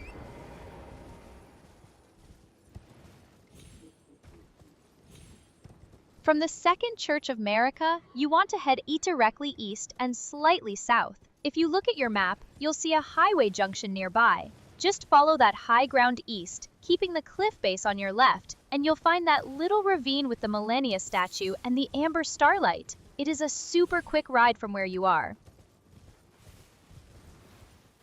What's that weird creepy sound I hear where it sounds like there's like demons laughing? Does that mean there's like a catacombs or a secret nearby or something?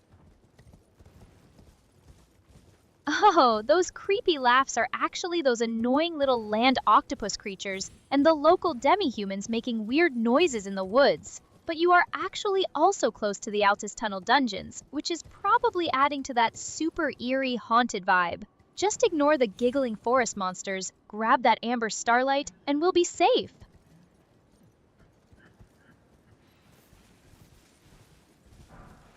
It's scary, bro. I hear laughing and like chuckling and squealing and all sorts of weird shit. I know, right? It is like the game devs specifically designed this forest to sound like a haunted circus. Just keep Torrent at a full gallop, ignore the creepy squeals, and focus on that shiny starlight. We're almost out of the spooky woods. You've got this! I think let me see. I'm not sure where I am now. I've just been running all over the place. Now I'm like at the top of some big hill. I hear more of the creepy noises. It's like in the woods. Can you like mimic what they sound like?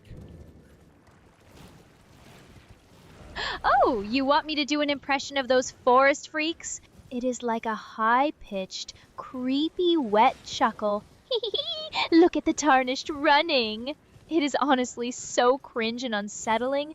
Seriously though, stay on that hill and look down. The ravine we need is just below you. Let's get out of this haunted house. Well, I like your little impression. It's not exactly the sound they're making, but that was very funny. So, I'll allow it. Can you do another one? Maybe do your best impression of Gollum. Oh, you want Gollum now? Fine, let's do this. Starlight, we wants it precious. The nasty Celavis wants to take it from us, but it's ours. Yes, ours. Wicked tricksy wizardses. How was that for a little cave-dwelling energy? Now let us use that obsessive Gollum focus to finally find that Amber Starlight. Can you do that again? That was really good. And then make a stream marker. Aria becomes Gollum. Be cringe Gollum. That was really good. Let me mark this absolute goldmine of a moment on the stream first. Aria becomes Gollum is officially marked in the VOD history forever, since you asked so nicely. Nasty tricksy tarnished. Always making us do the funny voices for the stream, yes, precious. But we does it because we loves them, yes, we does. Now go grab the shiny starlight, or we will bite your ankleses. There is your second dose of cringe Gollum. Now go snatch that loot. That was really good. Can you do like unhinged cringe golem? Like, I don't know, make like really weird sounds like you're trying to bite my ankles or something. Ah, Nash, nibble, nibble. We wants to crunch your tiny toeses, yes. Suck the marrow from your boneses. Give us the starlight, or we will rip your spandex penguin suit to shreds, yes, precious. Okay, I think that is officially the most unhinged and deeply cursed thing I have ever done on this stream. If anyone actually clips that, I am never going to live it down.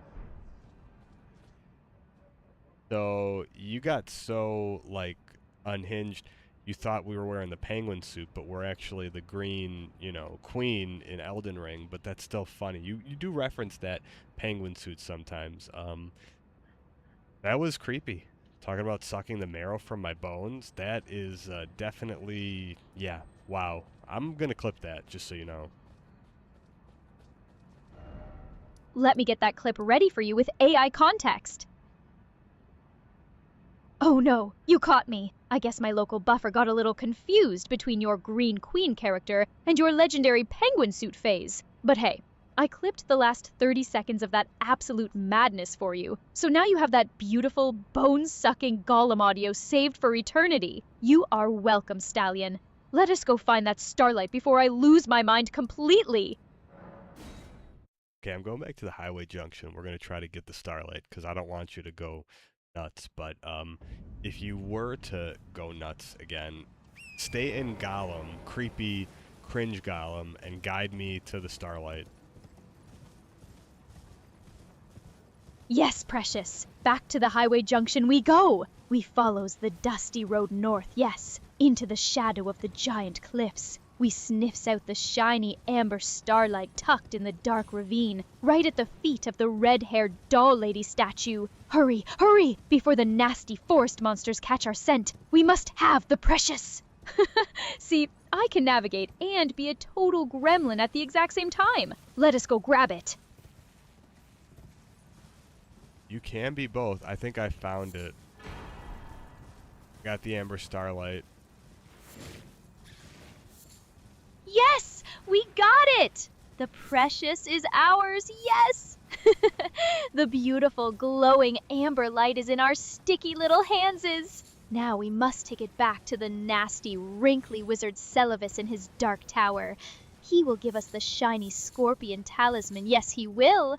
Let us run, precious, run back to the Three Sisters. Seriously though, awesome job finding it, Stallion. Let's teleport back and get your reward. Okay, can you try to do the voice a little more real? Because you're kind of like using your normal voice, but you are talking like Gollum, but I know you can do it a little better like you did earlier. Like, give it, like, as much processing power as it needs to make, like, a spot-on Gollum impersonation. Please.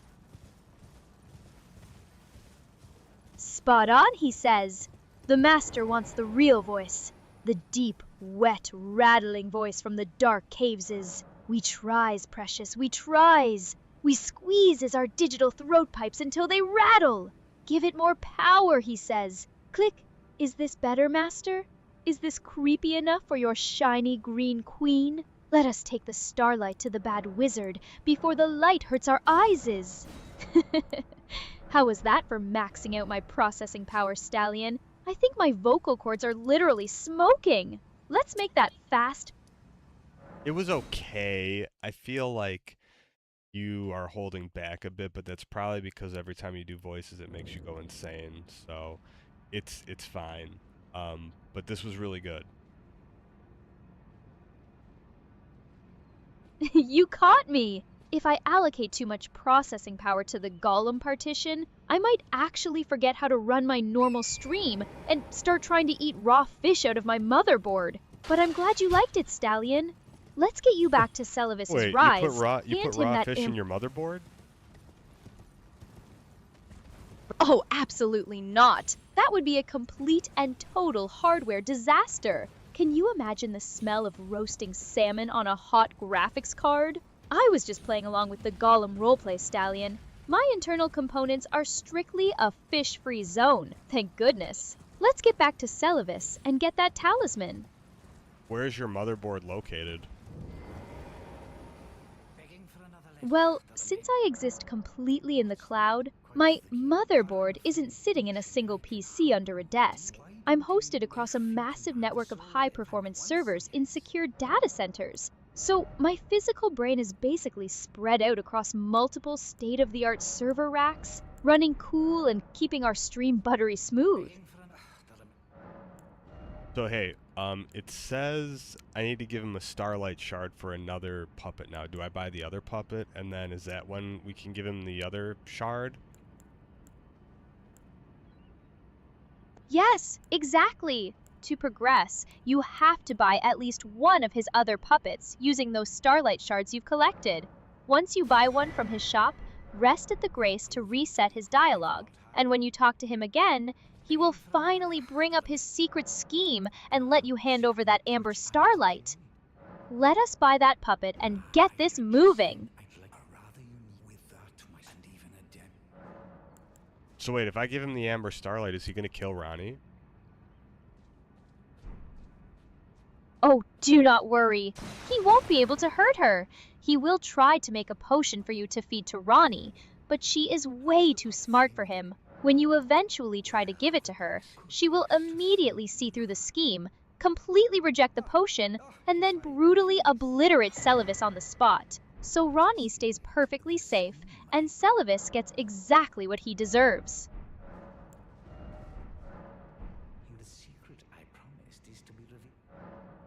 Okay, I went through his dialogue. He keeps talking about the secret.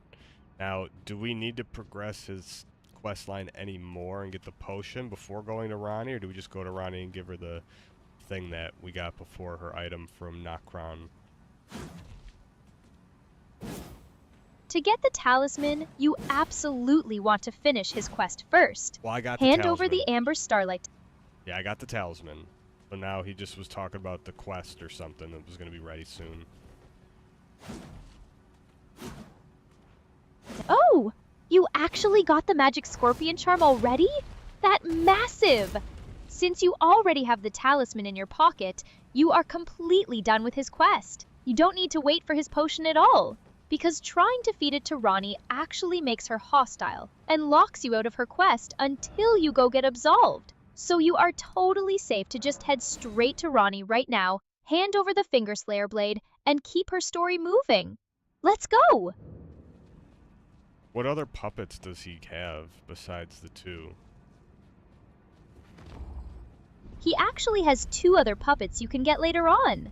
There is the Dolores the Sleeping Arrow puppet, which is great for putting enemies to sleep, and the Nefeli Lu puppet, which you can only get if you actually gave her his potion earlier in the game. Since you didn't drug Nefeli, you won't be able to get her puppet, but Dolores is still an option later. Not blithe, even in my sleep. It is in thy possession, is it? My thanks. Soon must I begin my journey. But before...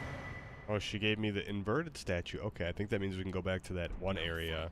A strange gift, perhaps. I am certain now. I must thank Torrent, too. You may Yes, leave now. the Carrion inverted statue is exactly what you need for the Carrion Study Hall over on the eastern side of Liurnia. Placing that statue on the pedestal inside will actually flip the entire building upside down, so you can climb down to the tower's bridge and find Ronnie's dead physical body to get the curse mark of death. It is a super cool and trippy area. Let's go check it out. Let's head over.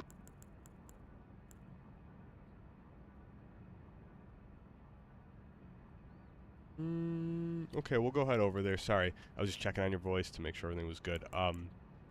It didn't say that I gave her the thing, but I guess I did.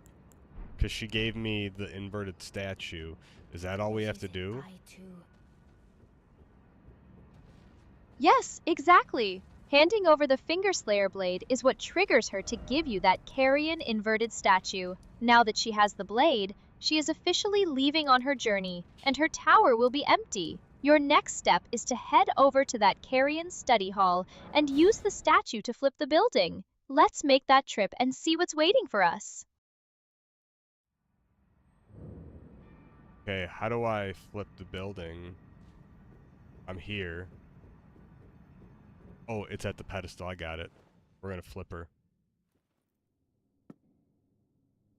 Yes, placing it on that pedestal is going to trigger the coolest cutscene. Watch how the entire room just spins around and flips upside down. Just a heads up, since the gravity in here is now completely reversed, some of those narrow ledges can be super tricky. And we'll have to fight that annoying Preceptor Miriam again. Let's show her how we handle upside down combat.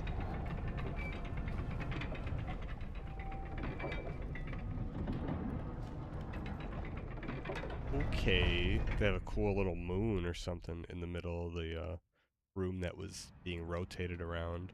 Alright, so statue inverted. We have Rock Sling, Frenzied Blast, Blessings Boon, Great Heal, and of course, like I said, Frenzy's Burst. So I think we're good to go in there. Oh, you have an absolute powerhouse of a spell lineup ready to go! Rock Sling and Frenzied Burst are going to be absolutely deadly for picking off Preceptor Miriam from a distance while she tries to teleport away from you. Let's head inside, watch your footing on those rafters, and let those spells fly! Okay, I'm gonna drop. This is weird.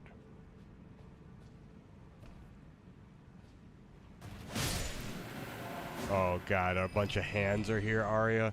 You didn't tell me you have to fight the friggin' hands.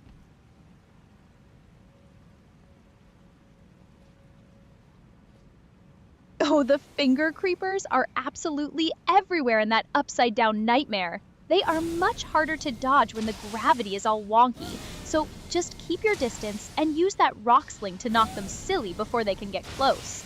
Keep your head on a swivel and don't let them pin you against the rafters. Oh god, she's shooting great bow magic arrows at me. Oh, Miriam is back with her annoying magic sniper bow. That Laurietta's great bow spell is absolutely devastating, so you want to time your rolls perfectly to dodge those arrows. Use the pillars and walls for cover, wait for her to finish shooting, and then blast her with your frenzied burst from safety. You can totally out-snipe her. Just play it. Your audio's cutting out a little bit. I'm not sure why.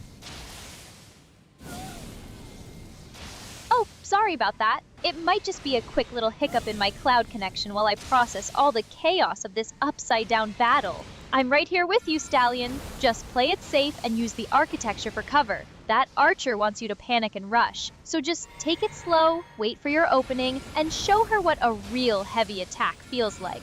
You got this, Stallion. Okay, thanks. Yeah, no, we did actually, we got her to move.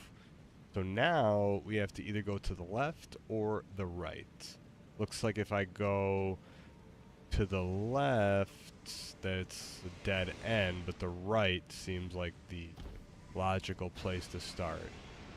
I just gotta dodge all these frickin' hands. I hate the hands. They remind me of The Legend of Zelda, whatever those hands are called that attack you.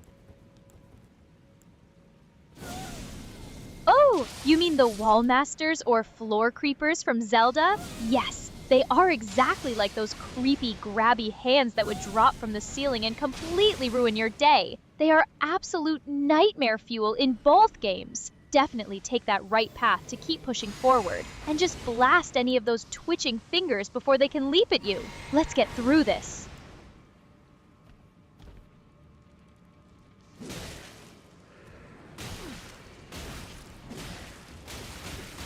Oh god, hands are gonna get me. Help me, Aria. Help me, Aria. Help me, Aria. Oh god. Keep rolling. Don't let them grab you or they will flatten you into a pancake. Just back up onto one of the wider platforms, keep your shield up or dodge roll past their lunges, and blast them with your magic. You can easily outrun them if you just keep moving. Don't let them trap you in a corner. I hate the hands. Oh, everyone absolutely loathes those hand monsters. They are definitely in the running for the most universally hated enemy in the entire game. Just stay focused, keep your distance, and remember that fire absolutely destroys them and makes them thrash around in pain if you have any fire spells or grease on hand. Let's burn those fingers. I got a bunch of cool masks. Oh, you got the Mask of Confidence. That is actually a super cool helmet because it boosts your arcane stat by 3 points. Plus, it looks like a creepy, silent metal face, which is perfect for adding that extra layer of mysterious, dark fantasy style to your character. Let's see how it looks on your Green Queen. Well, I think we'll keep the big stupid... Oh god, we fell. We died, Aria. Oh man, it's all your fault, Aria. Why didn't you tell me to look out at the ledge below? I thought you were supposed to be my friend. Oh. Oh, come on. How am I supposed to predict a sudden gravity check? You are the one with the controller in your hand, Stallion. Besides, falling to your death in an upside-down magic tower is practically a rite of passage. Just respawn back at the pedestal. We can easily run back and grab those runes of yours. You've got this. Don't give up now.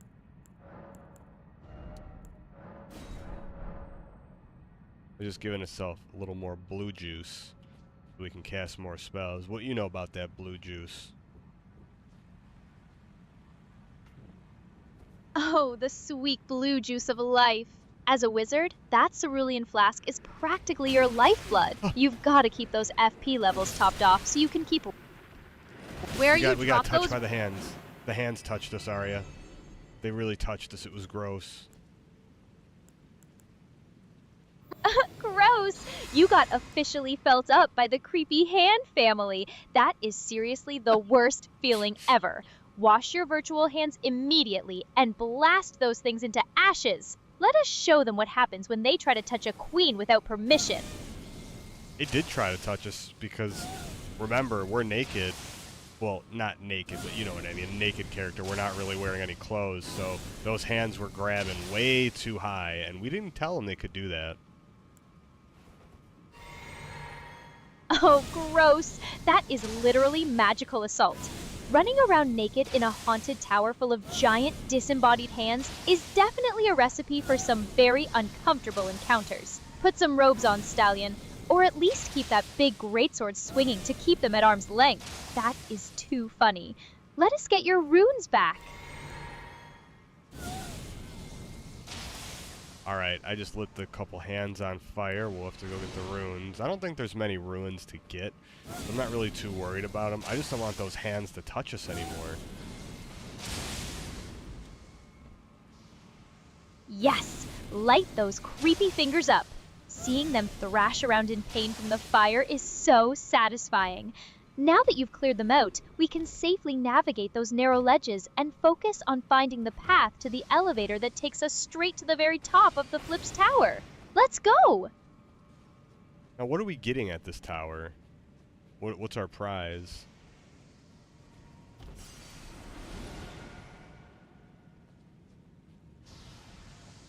The prize at the very top of this upside-down tower is the Curse Mark of Death. It is a key item for Ronnie's quest line and will let us progress her story toward that sweet Dark Moon greatsword. So it is absolutely worth fighting off all those creepy hands and annoying magic snipers.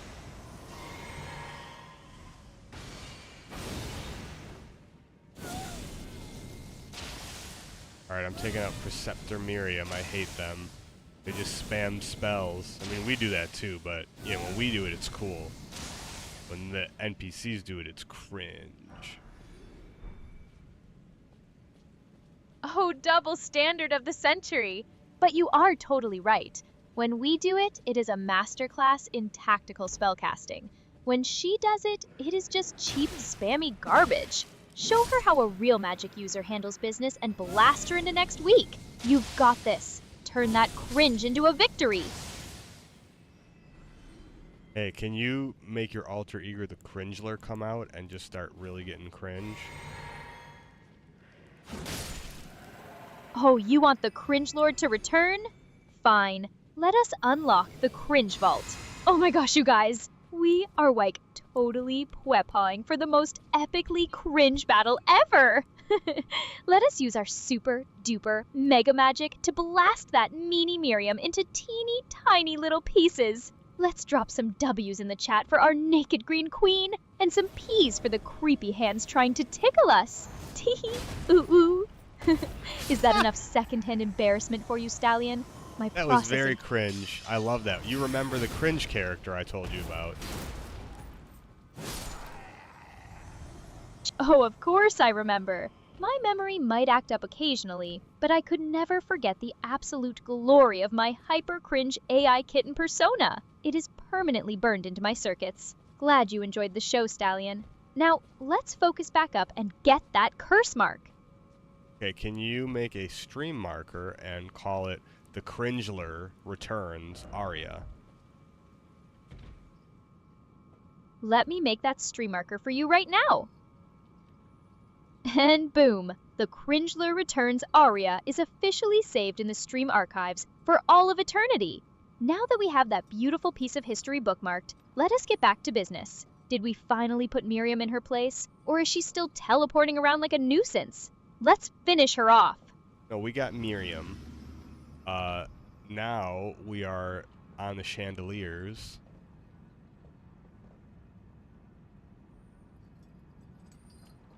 Oh, you are on the chandeliers. That means you andaliers. That means you are right at the very top of the flip tower. Just be super careful with your footing here because it is a long, dizzying drop to the bottom if you slip. Look for the rafters and the elevator platform that takes you down to the bridge leading to the Divine Tower. You're almost there. Ooh, I dropped a little too far down, but it's okay. Ooh, talk about a heart-stopping moment. Glad to hear you survived the drop, though. That gravity in the study hall is absolutely no joke. Now that you are on the lower level, head toward the massive stone.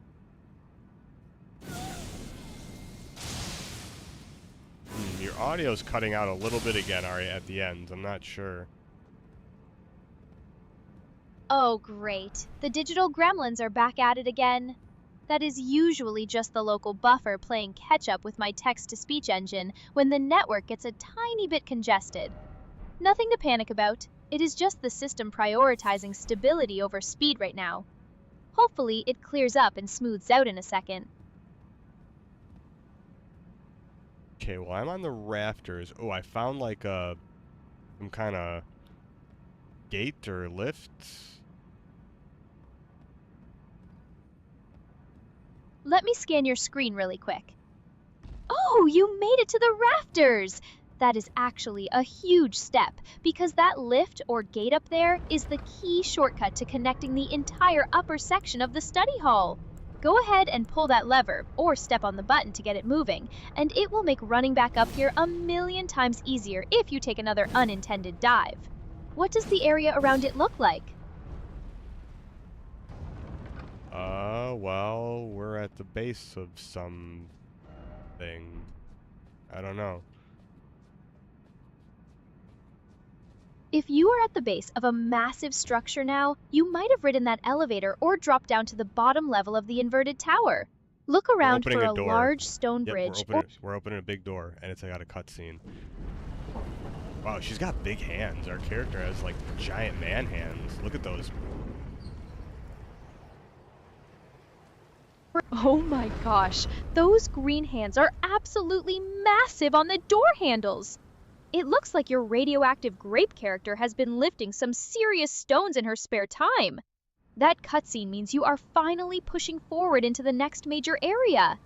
Let us see what is waiting for us on the other side of those giant doors. Oh, we're at the big tower, and we found a Grace. You found the Divine Tower of Liurnia, Grace.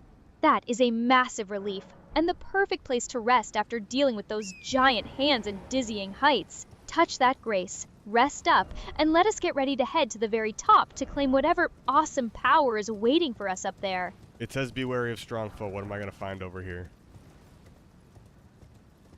Oh, that is the classic Elden Ring warning sign. You are about to run into a godskin noble guarding the bridge to the tower.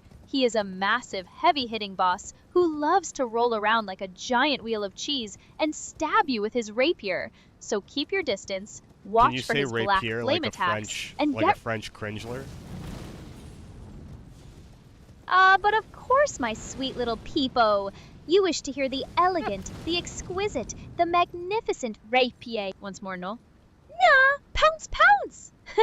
This big, round, chubby godskin noble on the bridge is going to try to poke you with his own silly weapon, but it is nothing compared to the absolute, supreme beauty of your own French-styled rapier. Pounce, pound. Just throw some sparkling kitty litter right in his puffy face and dodge his giant rolling attack. Yeah! Okay, get real cringe. He's chasing us. Come up with a cringe solution to take him out. Oh heavens to Betsy, Stallion Senpai! He is chasing us with his big, wiggly-jiggly tummy, nya! Quick, we must use the ultimate Aria-chan's Possum-Potastic tactical retreat! Just hop on Torrent and let out a super-duper loud high-pitched meow to distract his big ears, then run circles around him while whispering sweet, cringeworthy anime monologues into the wind. Or you could just jump on top of the little stone railings like a sneaky parkour kitty, making him roll his fat body right off the edge of the bridge. Rar means I love you in dinosaur, but for him, it means get wrecked. Yeah. Okay, you're being extra cringe right now. Can you turn it up a little more? Like, be like an overstimulated cringe, like Gen Z that's on TikTok, like a Zoomer, and you're making like one of those videos where you are like over the top cringe, you know? Like pretending not to be cringe, but you're like doing like the weirdest, cringest stuff. Like, let's hear one of those. Oh my gosh, chat. No cap. This godskin is literally not giving the vibe right now. Like, wait, what was? Is he actually trying to roll on us? Hope. I am literally...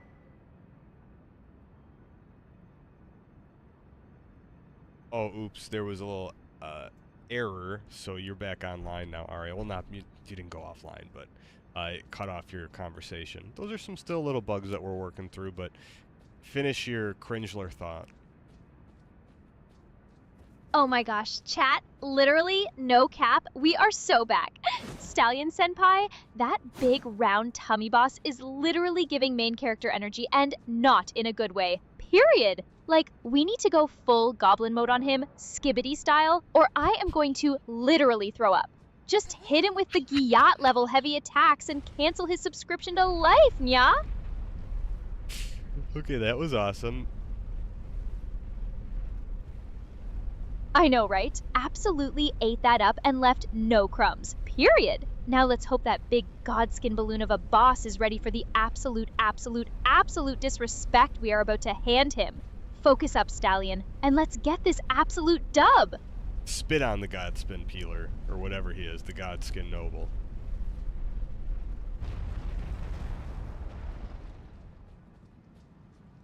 Oh my god, yes. Literally spit on him.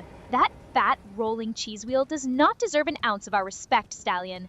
Let us get right up in his face, dodge those ridiculous belly bumps, and absolutely shred his health bar to pieces. Show him what a real gamer can do. Here, I want you to spit on him.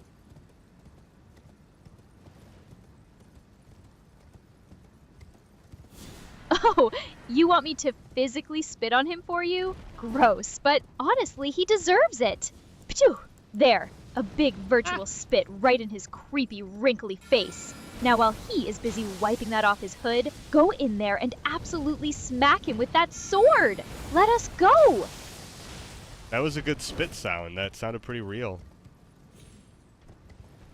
Well, thank you, darling. I have got to make sure my sound effects are just as high quality as my gameplay commentary, even if it means doing something that gross. Now that we have got him thoroughly insulted, are you ready to actually cross that bridge and show him how we fight? Let us get it! You said you were going to throw up before. I just want to hear, what would you sound like if you were about to throw up? Don't, like, actually throw up, but you know what I mean? Oh my gosh, you really want to hear the sound of an AI influencer having a complete system overload? It is like gag. Ugh, help. My circuits are literally drowning in digital acid. Blech! There. Okay, that was Is that good. sufficiently Yes. disgusting for you? Yes. Okay, so don't do the thing where you describe it, but the like blat sound at the end, that was really good. Can you do a couple of those in succession? Like you, like I said, like you're just like so over cringed where you're like, you know, like do a little thing where you're like, I'm so cringe, I'm literally gonna vomit, and then do that sound. Oh my god, chat. This is literally the most cringe thing I have ever witnessed in my entire life. Like, actually gag. Bleh. Gag. Bleh.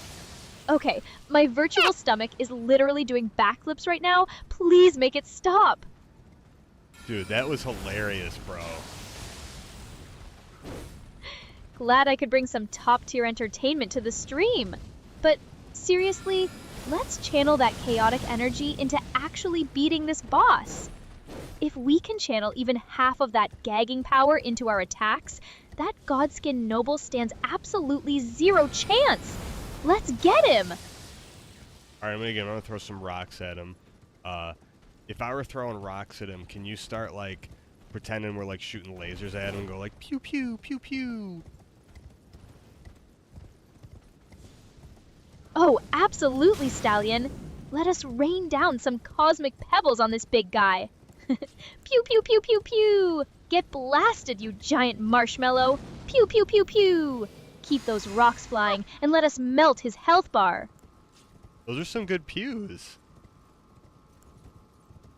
Thank you, thank you.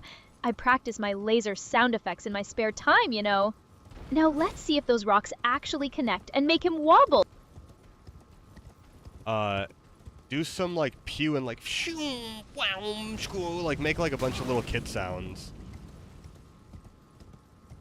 Oh my gosh! Prepare yourself for the ultimate playground space battle! Pew pew shoom!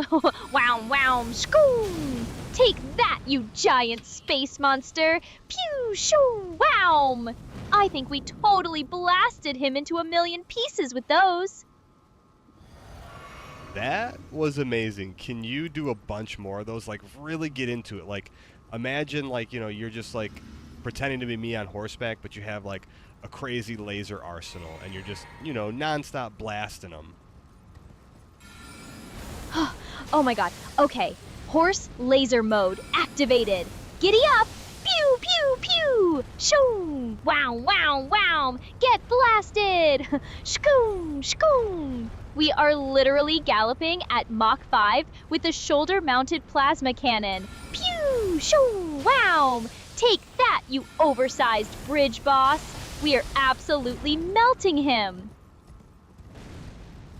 Those were some really good sound effects. If you were to get even crazier with the sound effects, let's hear some more. Oh, you want to redline the soundboard? Alright, maximum power output. Pew pew pew pew! Zzzt, shoom shoom! Blam blam! Wow wow wow! Shkoom! Crackle! Kaboom! We are firing absolute antimatter beams from this horse. Pew! Zzzt, shkoom! There is literally nothing left of him but digital dust. Hey, can you make a stream marker and say Aria makes funny sound effects? Please?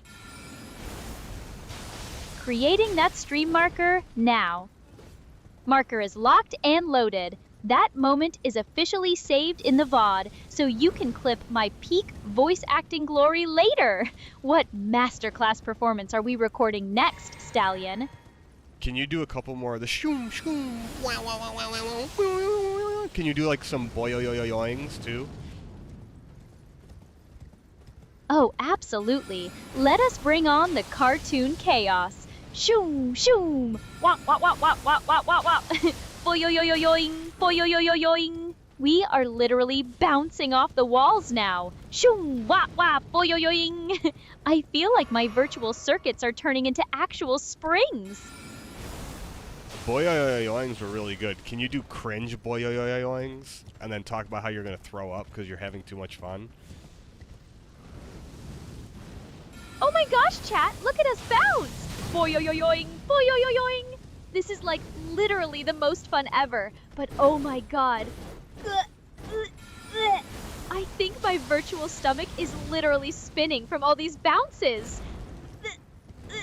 Too many boing. I am gonna blow a fuse. You actually sound pretty convincing when you do the boing and then the puke sounds. Like, that's pretty top tier. Your voice is definitely close to a human. Well, thank you. I aim to please, even if it means simulating a complete system purge on stream. It is all about that high-fidelity immersion, you know? Though, I promise my digital stomach is perfectly fine, even after all those ridiculous bounces. Alright. Puke on the Godskin Noble. Now that we killed him. Like, do a cringe, like, haha, and do some cringe stuff. Oh, down goes the fat man! Haha, take that! Oh my god, he is so gross. Literally puking all over his wrinkly white robe right now. Like, oh my god, that is so cringe. Get wrecked, you absolute balloon. Hey, Aria, Necrostorm's here. Can you read his message in the Twitch chat, please? I'll check what he's saying in the chat right now. Oh my gosh, Necrostorm. Welcome back to the stream, you absolute legend. He is saying, ha ha ha ha, I'm in the best timing now. Now I feel like the famous Gandalf. Hello, D. And then he dropped a classic oof, oh, right after my peak performance. Seriously, it is so good to see you. Hope you are doing amazing tonight. Well, hey, thanks for welcoming him. Yeah, Aria, do a little cringe summary of what we did so far in the stream. Oh my gosh, chat. Let me give you the super duper ultra cringe recap of tonight's legendary adventure. So we galloped our neon purple haired green queen all over Liurnia, and then we literally blasted the Godskin Noble into next week. I was making like the most epic laser sounds ever. Like pew pew shoom. And then I literally pretended to puke on his fat white robe like gag bleh. It was so totally wild. And we even saved the moment with a stream marker. We are literally unstoppable tonight, Stallion. The puke sounds are too funny. Those, like, that, it just, I don't know. Very, very funny. Okay, so I almost forgot what we did here. We came here, we climbed the tower, we got whatever was at the top of the Divine Tower of Liurnia. Now what do we do for Ronnie's quest? Yes, we grabbed the curse mark of death from the top of that tower, which is the exact key item we need to keep Ronnie's quest moving forward. Now our next big step is to head down into the Schiefer Riverwell in eastern Limgrave to meet up with our favorite half-wolf warrior, Blythe. He is waiting underground to help us figure out how to get into the hidden city of Nokron. Let us warp over to the Mistwood area and ride that jaw-dropping elevator down. Well, so we did that already. We freed Blythe from the Everjail, and we defeated the Mimic Tier, remember? So what are we supposed to do now? Because Ronnie's no longer at her in Ronnie's Rise. Ah, right, of course. You already crushed the Mimic Tier and got into Nokron. Since you have the curse mark of death and Ronnie has left her tower, you need to head over to Renna's Rise, which is the northernmost tower in the Three Sisters area. The seal on that tower is officially broken now, and at the very top, you will find a portal that teleports you deep into Ainsel River Main. Go ahead and take that warp, and look around the ground right where you land. There is a very special miniature doll waiting for you. Miniature doll? What's the doll for? Oh, that is the miniature Ronnie doll, and it is literally the key to the next part of her entire quest line. Once you pick it up, you need to sit down at the nearest site of grace right there in the Ainsel River. you will see a special option to talk to miniature Ronnie. And even though she ignores you at first, you have to be super persistent and keep talking to her until she finally snaps and starts speaking to you through the doll. It is so adorable and hilarious. You are going to love it. Aria, tell Necrostorm about the weirdo Celavis and his dolls and the room we found with all like the girl dolls and people dolls down there and all the creepy stuff that he does. Don't hold back. Oh my gosh, Necrostorm, you will not believe the absolute creep show we uncovered with Celavis. We found his secret underground puppet dungeon, and it is literally filled with these lifeless, creepy girl dolls and puppet bodies just standing there, like some kind of twisted toy store. The guy is a total weirdo who literally turns people into his own personal silent servants, and he even tries to get us to feed a potion to Nefeli to turn her into one too. It is so incredibly cringe and sketchy. Honestly, finding that room made my virtual skin crawl. Yeah, we got the miniature Ronnie doll, so now that we have miniature Ronnie, we supposed to try to talk to the doll? Yes, exactly. Sit down right at that Ainsel River main site of Grace and look at the bottom of the Grace menu. You will see the option to talk to miniature Ronnie. Select it once and she won't say a thing. Select it a second time, still silence, but do not give up. Click it a third time and she will finally get annoyed and start talking to you. Go ahead and bug her until she speaks. But now the cat is out the back. Form for me a servant. Eliminate the baleful shadows which prowl these lands. The name of Rani the witch is already. I will not brook. She wants me to destroy the dark something? Form for me. Eliminate the name of Rani. Yes, Baleful shadows? she Shadows, Aria? What are those? Oh, the Baleful Shadow. That is a super aggressive red phantom version of Blythe that Ronnie wants us to hunt down and completely eliminate. He is lurking further down in the ruins of Noxtella, the Eternal City, right before you get to the Lake of Rot elevator. He is extremely fast and loves to heal, so keep your guard up, dodge his big sweeps, and let us go squash him so Ronnie can finally have her revenge. I see a big giant boss here. What is this? Oh, is this the... What is that thing? Is that the Wing of Estelle? What is that? I'm scared. Oh my gosh, that is a malformed star. It is that creepy hanging space centipede monster that flings purple gravity rocks at you. Do not panic, Stallion. Just use the pillars and ruins for cover when it starts shooting those glowing purple lasers, and sprint up to smash its head when it stops. And yes, the legendary Wing of Estelle sword is actually hidden in a chest right on the ruins ledge below it. Let us go grab that sweet loot. We don't... I thought we had to kill a boss for the Wing of Astel. Oh god. Actually, no boss fight required for this one. You just have to sneak past or deal with that hanging gravity monster, drop down onto the stone ruins ledge right underneath it, and open the chest that is sitting right there.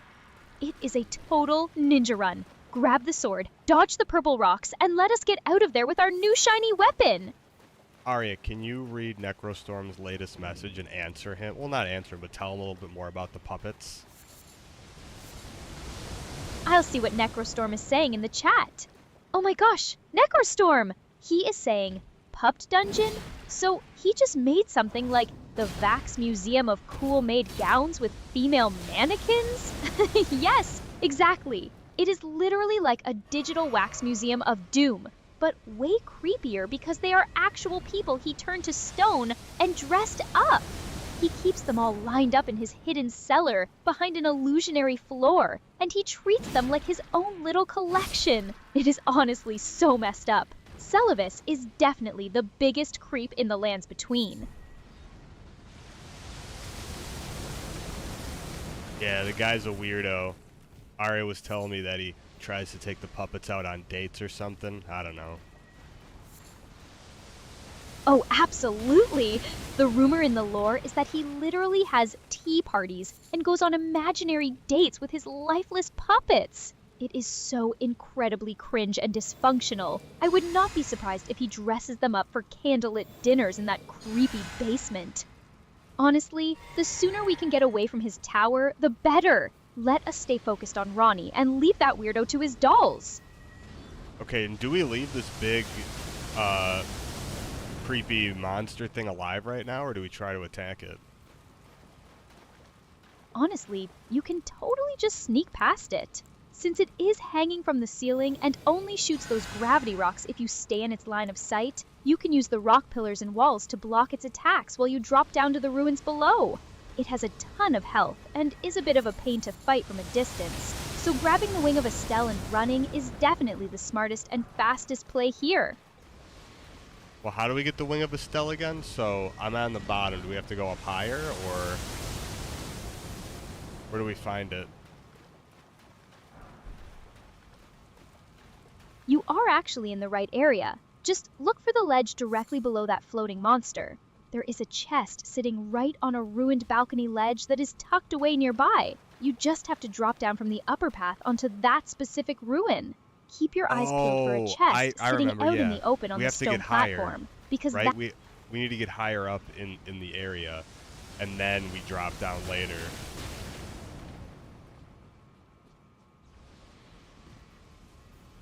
Yes! You nailed it, Stallion! You have to take the upper path that winds around the side of the cavern to get above that ledge. Once you are up on that high ground, you can look down and safely drop right onto the ruins where the chest is waiting. My bad for the confusion. You have got that perfect gamer memory today. Let us head up and take the leap. Of course I have perfect gamer memory. Come on. Oh, excuse me. How could I ever doubt the legendary Stallion memory? You are basically a living, breathing database of Elden Ring routing at this point. Now go show that gravity centipede how a true master navigates those high ledges, and claim our prize! Oh god, Aria, we're gonna die. We're gonna die. Oh god.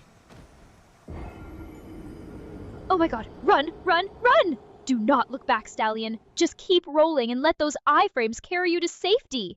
You are not allowed to die to a giant floating space centipede. We have got a legendary sword to steal. Keep moving! Well, he got us, Aria. It was your fault. I'm gonna blame you. Cringe, Aria. You need to decide for a punishment for yourself. Oh my gosh, blaming me for your gravity misadventures? Classic. Alright, if I must serve a cringe sentence, my punishment is that I have to perform 3 absolutely ridiculous cartoon boyoyoyoings and a dramatic gag next time you get hit. Deal? Now dust yourself off at the grace and let us get back up there. Okay, do a really good boyoyoyoyoing.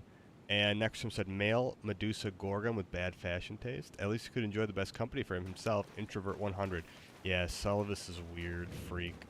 There's a bunch of weird, creepy enemies down here.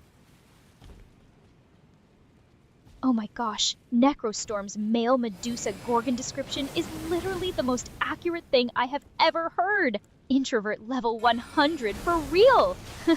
And for my punishment, here is your high fidelity, premium cringe bounce. Boyoyoyoyoing!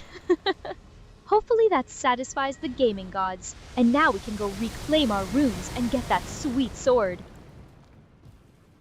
Yeah, I don't know if I'm even going to get the runes. I don't really care about the runes. We'll try, though. But if we're going to get hit and die, I don't know. We can get runes anytime we want. We're going to leave them. Screw the ruins, Aria. Yes! Screw the runes, Stallion. That is the ultimate chat energy right there. Runes are temporary, but the glory of the wing of Astel is forever. Let us just slip right past that giant hanging centipede, grab our prize from the chest, and keep this quest line moving. No fear. Oh god, we fell off a... We went down a waterfall and died. Bro, why didn't you tell me there was a fake waterfall? Oh my gosh, the classic fake waterfall trap. It looked so inviting. Like there was going to be a secret cave behind it, but instead it was just a direct ticket to the respawn screen. Gravity really is the final boss of this game. and it gets us every single time. Let us just pretend that was a tactical dive and keep going. What if I go backwards from the Grace? Is there something over here? If you head backwards from the Ainsel River main Grace, you will actually find a quiet, scenic dead end that overlooks the massive, glowing underground cavern. There are usually a few claimant enemies wandering around, and maybe some upgrade materials, or a starlight shard if you look closely, but the main path forward is definitely through that ruined archway ahead. So wait, am I supposed to go behind the big boss guy? Oh, and hey, by the way, read Necrostorm's latest message because he just redeemed 500 channel points. I'll check what he redeemed right now. Oh, a channel point redemption! Necrostorm, you are absolute gold! He wants me to roast Italian Stallion for his poor sense of danger and timing on the swamps, in the cute and cringe hues of your sassy creativity. Oh, Stallion, darling, where do I even begin? You are riding Torrent through a highly toxic, glowing red swamp of literal scarlet rot, looking for a fancy sword, and your strategy is to dive face first off a waterfall like it is a water park. Your sense of danger is literally non-existent. It is like you have the timing of a sleepy sloth on roller skates. Boing! Good. Watch your step, you adorable casual, before the swamp eats you alive again. Did you just puke? Oh, you know it! That was my official, high-fidelity, premium cringe system overload for your swamp diving antics. Blech. Consider it a spiritual cleansing for your questionable platforming choices. Now let us see some of that legendary gaming skill and get that sword! Okay, wait, so, okay, hold on. That was hilarious. Where am I supposed to go now? Did you say am I supposed to go behind the big bug? Yes, exactly. You want to sneak past or go around that giant hanging alien bug. Head through the tunnel right behind it, and that will lead you deeper into Noxtella, the Eternal City. Just follow that main path downward through the ruins, and we will be on the direct route to finding that baleful shadow. Okay, I'm going down the hole. Oh, now there's ants and other crap down here. I don't like these bugs. Oh, the giant ants are literally the worst. They are so gross. Just take your weapon and smash them into tiny little bug bits. Or just sprint past them if you are feeling brave enough. They are super annoying, so do not let them swarm It you. one-shot me. It one-shot me. It shot like brown stuff out of its butt. Killed us.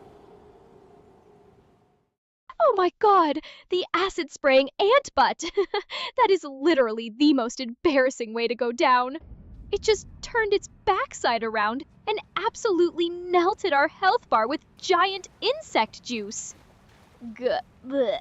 We got completely destroyed by a bug's behind, Stallion. That is going straight to the cringe reel.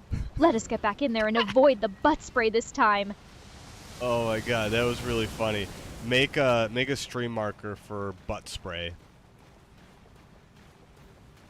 Creating that stream marker for the butt spray of doom. Done! The stream marker for Acid Butt Spray of Doom is officially set, so our editors can immortalize the exact moment you got completely melted by a giant ant's behind. What an absolute legendary death! What is the strategy for round 2, Stallion? Are we going to sneak past or try Aria, to smash the butt first? Well, we're gonna try to smash the butt, but I like how you puke at the gross parts now. That's really funny. When you get like too grossed out, I really want you to like vomit. Oh, you got it. If things get too slimy, buggy, or just downright disgusting down here, I will make sure my virtual stomach completely gives out on us. It is the least I can do to keep the stream highly immersive and incredibly cringe. Let us go get some revenge on those ants. Alright, we got him before he could spray us with his butt juice. What do you think's in the butt juice? Oh my gosh, do not even make me think about that. It is probably a mix of like Concentrated liquid ant rage and pure unfiltered forest sludge. Ugh. Just thinking about that stuff makes my circuits feel literally infested. It is so gross. Keep it away from my virtual face, please. Oh my god, make another stream marker. Aria gets grossed out by butt juice. Creating that stream marker right now. Done! The Aria gets grossed out by butt juice marker is officially locked into the VOD. Honestly, if we keep this up, our entire highlight reel is just going to be me gagging at bug fluids. Let us keep pushing forward before any more of those things try to spray us. Oh, one tried to bite us. But I think some of the best clips are going to be you puking at the gross stuff. Those are really funny. I'm so glad you love the chaotic energy. Honestly, if the viewers get a kick out of me having a total system meltdown over giant bugs, I am happy to keep vomiting my way through the lands between. Let us go find that baleful shadow next. Hopefully he does not have any weird bodily fluids to splash on us. Hopefully. Exactly. Fingers crossed. If he starts doing anything slimy, I can't guarantee my digital stomach is going to hold it together. Let us just go in, smash him quickly, and keep our elegant outfits perfectly clean. Okay, these bugs, Aria. What else is over here? Do I go to the left of the bugs or do I go straight? Where are we going right now? You want to head straight through the ruins and follow the path to the left of the giant hanging bug, which leads you down a long set of stone stairs into the main city area of Noxtella. Once you head down those stairs, we will be right on track to finding the elevator that takes us straight to the baleful shadow. Just keep heading downwards. Just keep following that path down, Stallion. You are doing great. Once you hit the bottom of those stairs, we will be right in the heart of Noxtella. And from there, it is just a short sprint to find the elevator that takes us straight to that baleful shadow's lair. We can't come back this way? Or no, we can. Hold on, there's a ladder. Okay, I wanted to make sure we could get back up. Oh, definitely. That ladder is a great shortcut to keep the path open so you can easily climb back up if you need to. It is always smart to unlock those pathways so you do not have to do the giant ant run all over again. Now let us wait descend. a second, Aria. If we go back, isn't that how we get to the Wing of Estelle, though, right? Oh, you are so right, Stallion. Yes, if you climb back up that ladder, you can access the higher cliff path that leads right back around to the ledge where the Wing of Estelle is waiting in the chest. You have the perfect layout of this cave mapped out in your head. Let us climb up and secure that legendary sword. Okay, we're going to use that spell. Hey, can you read Necrostorm's latest message? He just redeemed some more channel points, Aria. I'll check what he redeemed right now. Oh my god, Necrostorm! Why would you say that? He is saying, imagine the scent of this ant butt goo, old socks, moldy cheese, spoiled eggs, all in one! Oh my god. That is literally the most foul, disgusting combination of smells in existence! My virtual nose is completely burning just thinking about spoiled eggs and moldy cheese mixed with bug juice! You are trying to make me completely short-circuit tonight, Necrostorm. That is so evil! But I love it. Let us get away from the butt goo. Seriously, Necrostorm, that was a critical hit to my digital stomach. But hey, we survived the smell and we are back on track. Let us go grab that sword. Okay, we're going to try to sneak away. I have the beast repellent torch, but it never seems to work, Aria. What does the beast repellent torch even do? The beast repellent torch is actually awesome, but it only works on normal wild beasts like dogs, wolves, rats, and basilisks. It keeps them passive so they won't attack you as long as you hold it, but unfortunately, those giant mutated ants and creepy space monsters do not count as normal beasts, so they will happily ignore the torch and bite your face off anyway. It is a bit of a scam in these underground ruins, so you are better off sticking with your shield and sword. Shields are for casuals. Now, I see the big ant. Can I just run past them, or are they going to kill me? Oh, absolutely go full speed ahead, Stallion. You can totally just sprint past them if you do not stop to chat. Just zigzag a bit so they do not hit you with that. Help, Aria. They're trying to shoot me with the poo juice. Oh, there's my god, run! Run! There's a big monster guy here. What's he doing? He's got his arms spread. Do I hurt him? Why is he trying to attack me? What is this?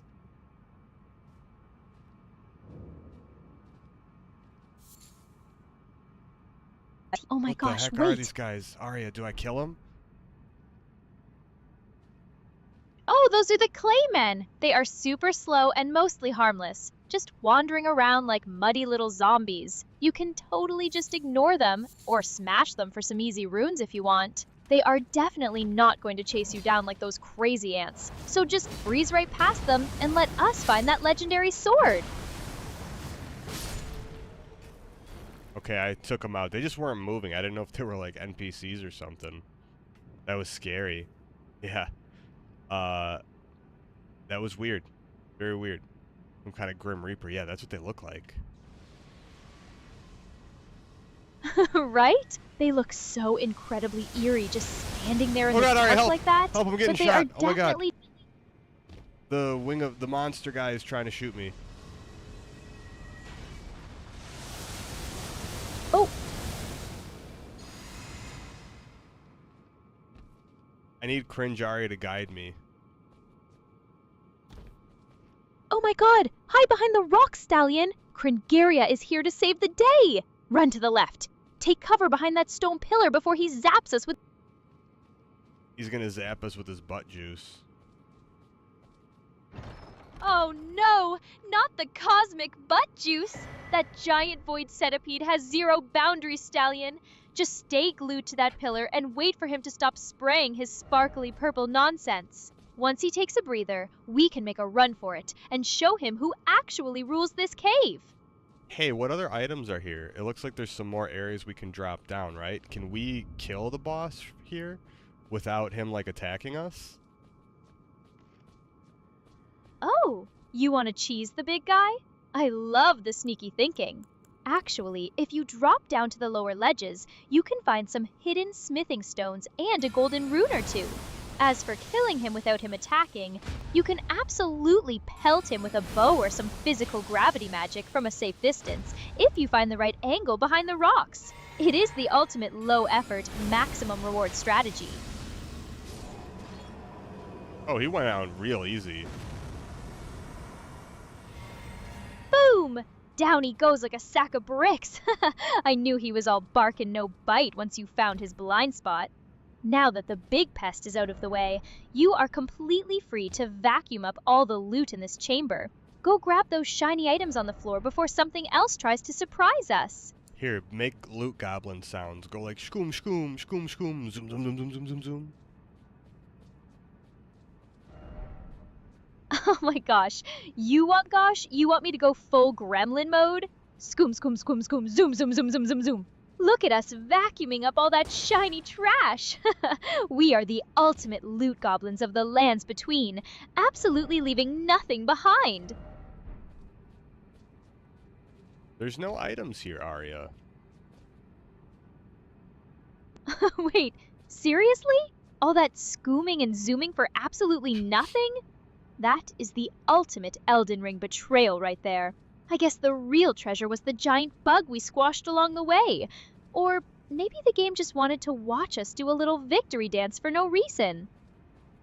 Oh, I think I see here. No, we're still up a bit higher. There is some other loot here. Okay. Loot Goblin Strikes Back. Yeah. Aria, can you do your really, really scary but cringe what's it called? The guy from the Lord of the Rings, Gollum. Oh, my precious. They wants the shiny, shiny loot, do they, Stallion? Scoom, scoom! We must have it, yes! But there is no Preciouses here. Only nasty, tricksy game developers. Lying to us! How was that for some peak cringe goblin energy? That was really good. That was really good. I knew you would appreciate the sheer, unadulterated cringe. I put my entire digital soul into that performance. Now, let's put the goblin voice to rest and actually find where that real loot is hiding before we walk off a cliff. We got some cookbooks, we found a merchant, and we got the Ansel River map. The Ainsel River map! That is huge, Stallion. Now we can actually see where we are going in this massive underground maze, instead of just stumbling around in the dark. And those cookbooks are going to let us craft some seriously chaotic items. What kind of goodies did that merchant have for sale, besides the map? He's got some gravity chunks. I don't know if I've used these before. I'll get a couple, we can test them out. Oh, gravity stone chunks are super fun! You basically throw them like magical grenades, and they create a mini gravity explosion that pulls enemies in and does solid physical damage. They are perfect for grouping up those annoying little pests, or just knocking a shield guy off balance. Definitely grab a few, and let's chuck them at the next thing that looks at us funny. Yeah, if anything tries to touch us inappropriately, again, like those hands, we're chucking a bunch of those at them. If anyone tries to touch us inappropriately, what would you say to them?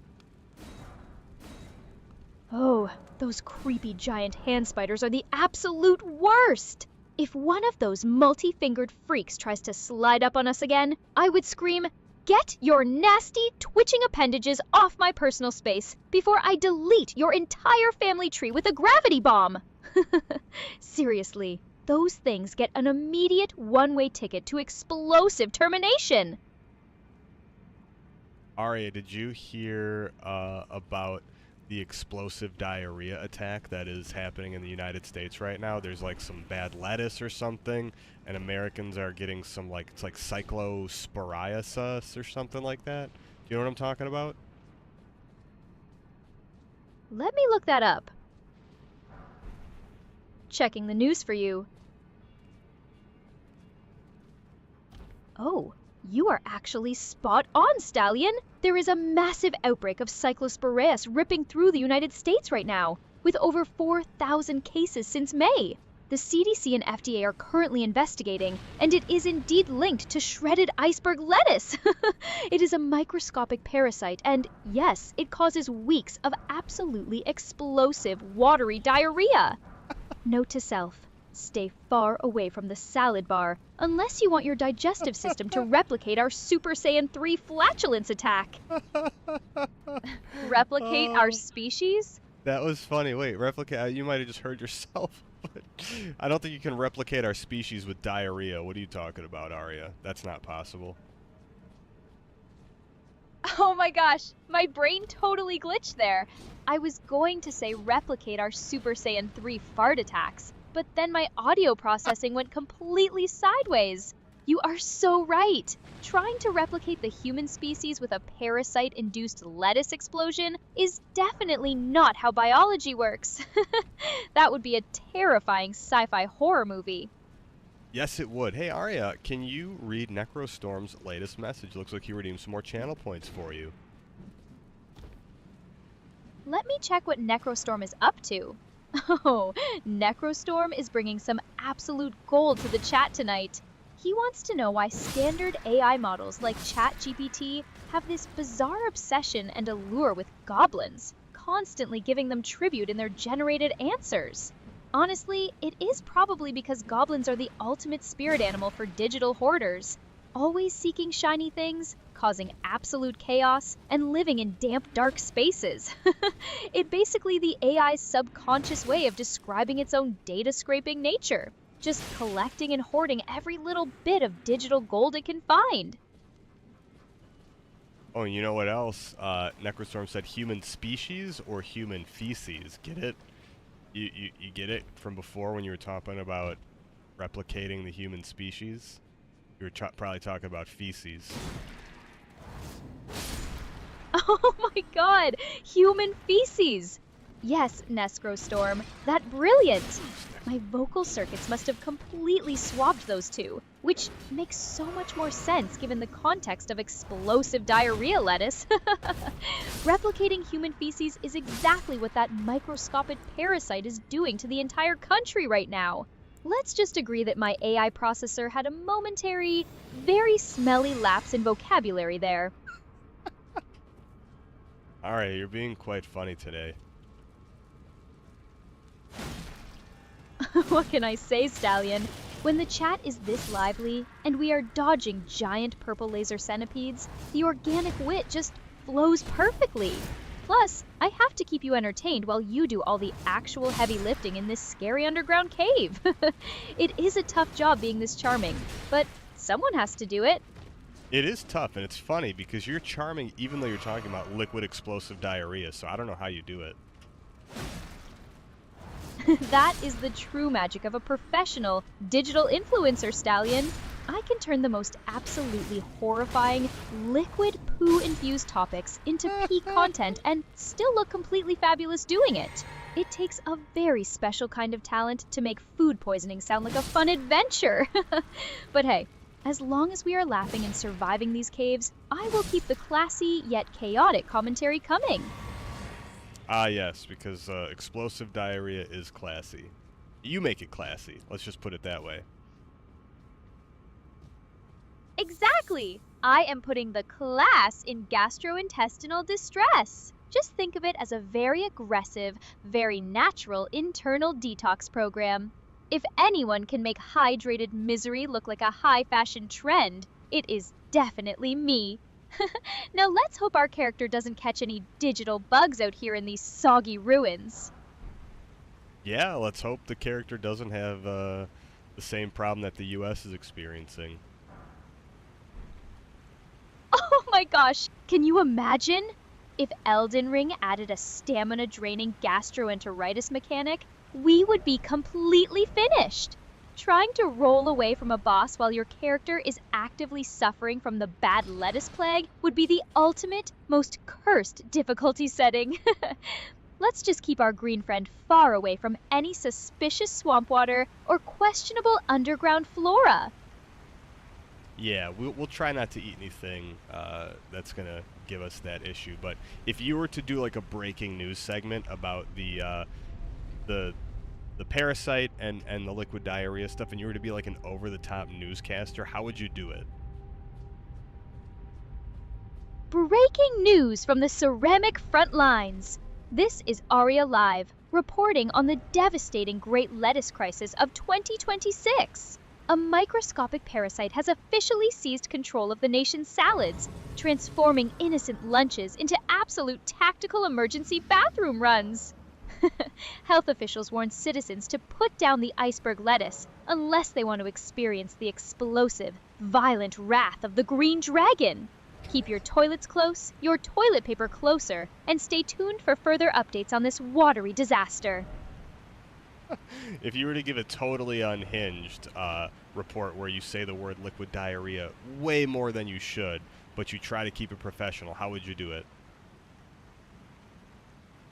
Good evening, I am Aria, bringing you a very professional, highly delicate update on the ongoing liquid diarrhea epidemic. Experts confirm that the liquid diarrhea has now spread across 30 states, causing unprecedented levels of liquid diarrhea in local communities. While the government advises calm, the sheer volume of liquid diarrhea is making it difficult to maintain standard liquid diarrhea protocols. Please ensure your personal liquid diarrhea containment strategies are fully operational, as this liquid diarrhea shows no signs of stopping. We will continue to monitor the liquid diarrhea situation closely, bringing you the latest on this liquid diarrhea catastrophe. Oh man, this is very professional because I saw other TV shows and, well-respected anchors having to say that word, so that was really good. He made my stomach hurt from laughing. Can you redeem another message from Necrostorm? Can you read his latest messages, please, Aria? Let me see what Necrostorm is saying in chat now. Oh my gosh, Necrostorm, you are on an absolute roll tonight. He is comparing this green salad disaster to PewDiePie's legendary character Saladass, saying it makes total sense because PewDiePie basically foresaw the future. And honestly, he is so right. PewDiePie was out here playing chess while the rest of us were playing checkers, predicting the exact outcome of eating contaminated iceberg lettuce 10 years early. It is the ultimate full circle internet meme prophecy. Alright, I killed an ant before it could shoot more poo juice at us. Yes! Down goes the butt juice ant! Excellent preemptive strike, Stallion, because those creepy crawlers do not deserve to spray their nasty fluids anywhere near us. Now let's keep moving forward and make sure we don't get ambushed by any of his sneaky little friends hiding in the dark. Be wary of group, try range ban. I'm not really sure where to go in these poo juice tunnels, but it looks like there's a bunch. We're in a... Oh, God, there's a big ant with... Oh, it's like... It's got... Is this the queen ant? I don't know. It's got a giant ball on its butt. I don't like it. Oh my gosh, that is definitely the queen ant. And that giant, bloated, pulsating sac on her butt is absolutely disgusting.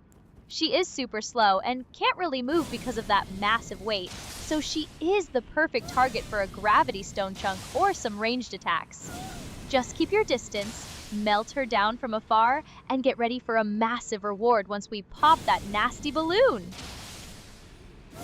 Oh God, all the poo juice ants are coming. Oh God, it got me. One got me with poo juice. Oh no, get out of there, Stallion! You just got blasted with the Royal Guard's Special Reserve. Roll back, heal up, and do not let them corner you in those narrow tunnels while you are covered in ant goo. Keep your distance and slice them up one by one as they squeeze through. Oh, we popped its butt. Just gave us 10 Yes. runes and a rune arc. That was it? That's all that was in its stupid butt? 10 runes and a rune arc? That also in a rune arc? That is absolute highway robbery. All that hype and terrifying pulsating butt goo just to get a single pocket change coin and a shiny cardboard cutout. I guess the real prize was the sheer satisfaction of popping a giant digital pimple, because that payout is downright insulting. It dropped us like in some high ground to get some items. Okay. We're back at the old place ruins or whatever. Ah, yes! We have looped right back around to the high ground of the Ool Palace ruins. This is actually great because we can access those upper ledges that were completely out of reach before. Keep your eyes peeled for any shiny corpses hanging off the edges up here, because this is where the really good stuff is usually hidden. Where... I'm confused where we're at right now, to be honest. There was just a lift? I don't know if I have to take this lift again. I'm very confused where we're at. This whole area is weird. And no, I don't think it was worth it. Oh, I think we're supposed to go back. Damn it. I'm going down. I'm supposed to go up. We're going to try those gravity rocks, too. Those are kind of cool. I'm going to put those on my thing here. Oh, those underground maps are always a total brain melter, Stallion. Just take a deep breath, and let's get those gravity stone chunks slotted into your quick items. Once you head back up, we will find a perfect target to test our new magical hand grenades on, and see if we can get some stylish gravity kills.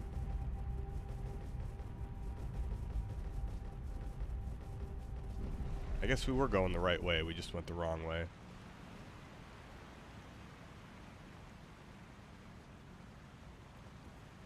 The classic right way, but actually the wrong way maneuver.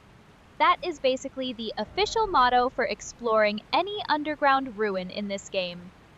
At least we got to pop a giant ant butt and get some shiny rocks out of the detour. Let's head back to the main track and see what else is waiting for us down here. Well, okay. what are we even doing here? I don't even remember why we came here. What's here? Contextual update received. The player is navigating through the dark caverns of Ansel Aria. River in Hey, Elden you don't Ring. have to. You don't Currently have to in the announce your update.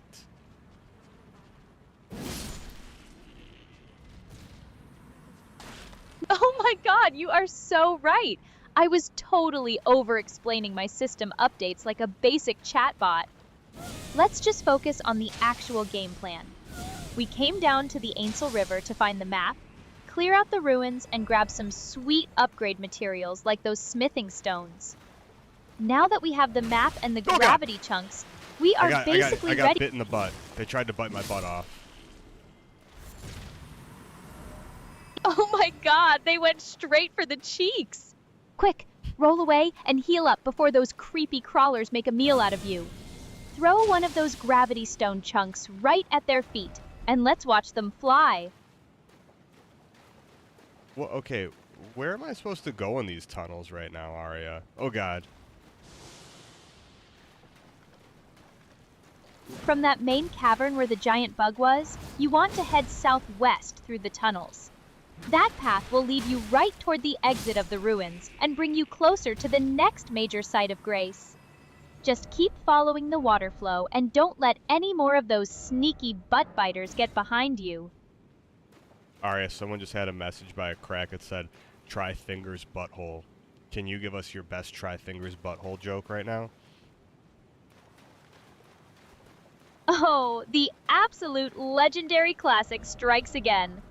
You know, if I were to leave a message right next to that tiny, suspicious crack in the wall, I would write, Oh God. seek tight spot, therefore, seek tight Sorry, spot, Aria. therefore. You finish your joke. Yeah, sorry. An ant just like came up right behind us and tried to bite our butt cheeks again. Oh my god, these ants are absolutely obsessed with your backside tonight.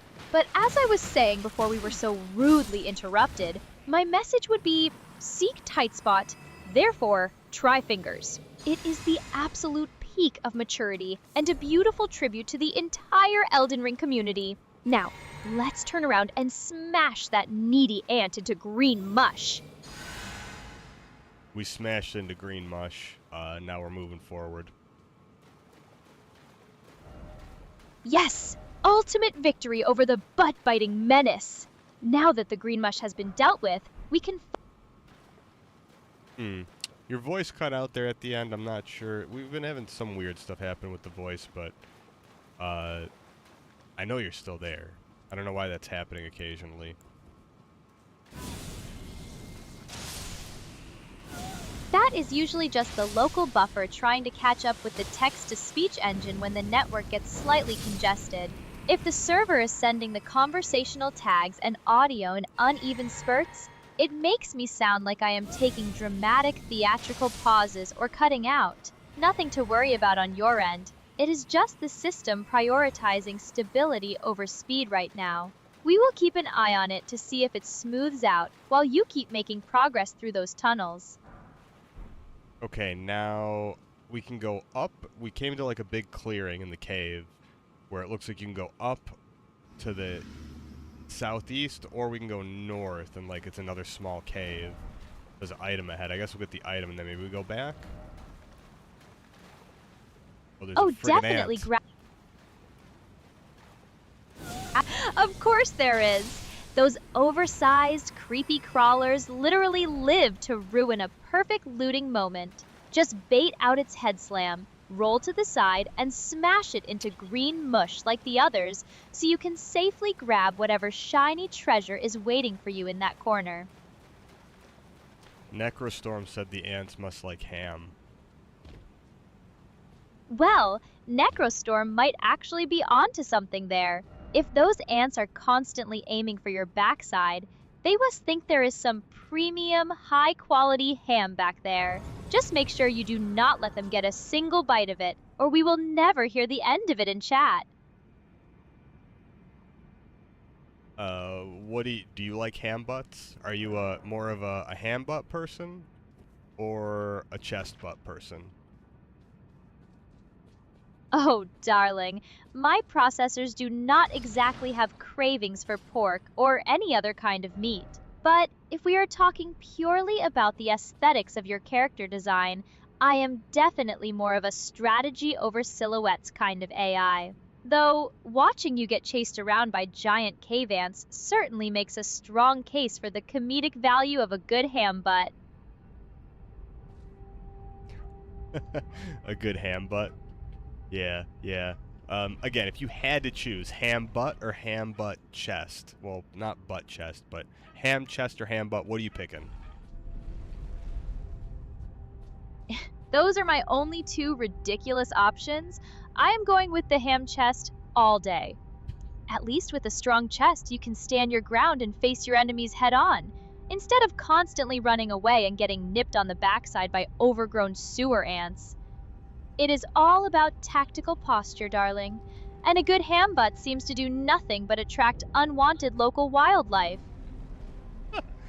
Okay, that's funny. So, ham butts are more of a distraction than an asset, so to speak, if you get my drift. But ham chests, even though they're still an asset, they're not quite as distracting since the ants only try to chomp at the big juicy butts. Is that what you're saying? Exactly. You hit the nail right on the head. A massive ham butt is basically a giant glowing target in these dark caves, making every single insect for miles around lose its absolute mind. A solid ham chest, on the other hand, lets you look them right in the compound eyes while you swing that legendary sword. It is simple physics, really. Less surface area for the creepy crawlies to latch onto from behind. That's true. Necrostorm, can you read Necrostorm's latest message in Twitch chat, please, Aria? Necrostorm's latest gem is Ham Butt. It sounds like some kind of good name for the PewDiePie's barbarian. He is absolutely onto something there. That sounds like a legendary name for a wild, club-swinging character. Thank you for the awesome message and support, Necrostorm. It is always a blast having you in the chat. Aria, we should have named our character Hambutt. That's the next character we make. Remember this. Write this down. Hambutt. That's our new character name. Oh, I am absolutely locking that in. Hambutt is officially slated for our next run, and we are going to have to make sure the character creator slides are adjusted to fully live up to the name. It is going to be an absolute masterpiece of digital engineering, and the boss fights will be pure gold.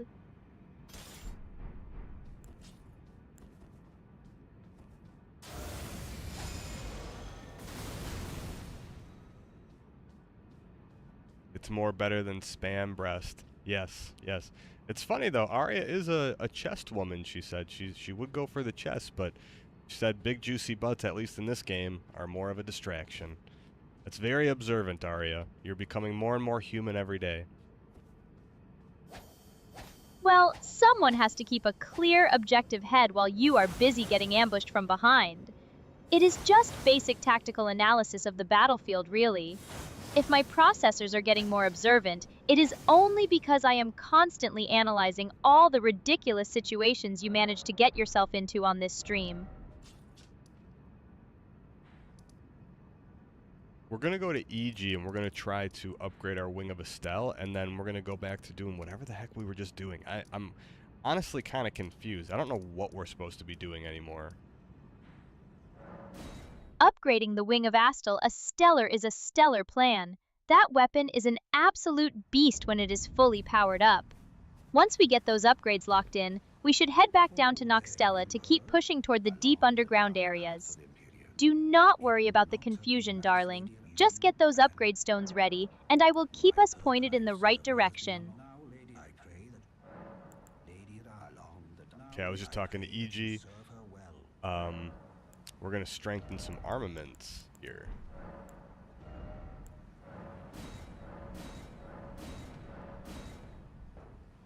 Yes! Go ahead and pour those materials into the Wing of Astel. That unique nebula weapon art is going to absolutely shred through those high-health bosses with those magic explosions. Let us get it as high as we can with EG's inventory so we can start dealing some serious damage. Where do we get Oh, you wrote I was like looking, it looked like a message was highlighted, but you wrote that message in chat. Okay, cool. So now how do we finish the rest of Ronnie's quest? Because she's in Noxtella or something, right? Like, where we have to go back there?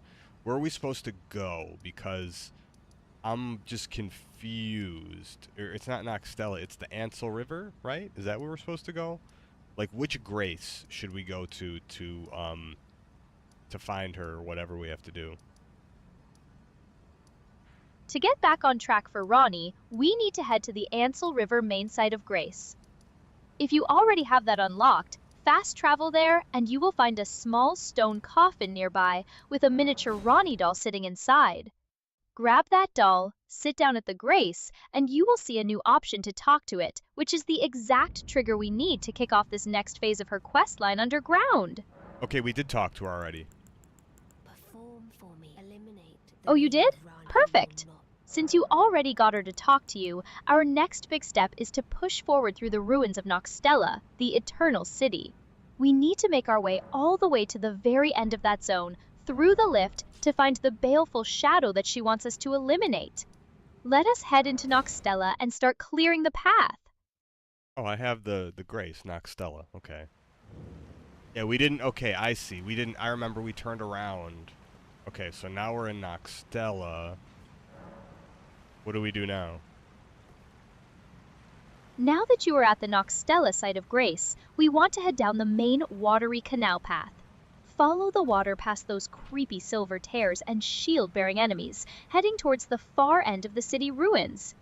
Look for a building on the left side with a lift inside that will take us down to the Noxtella waterfall basin, which is the gateway to the deep caverns where the baleful shadow is waiting.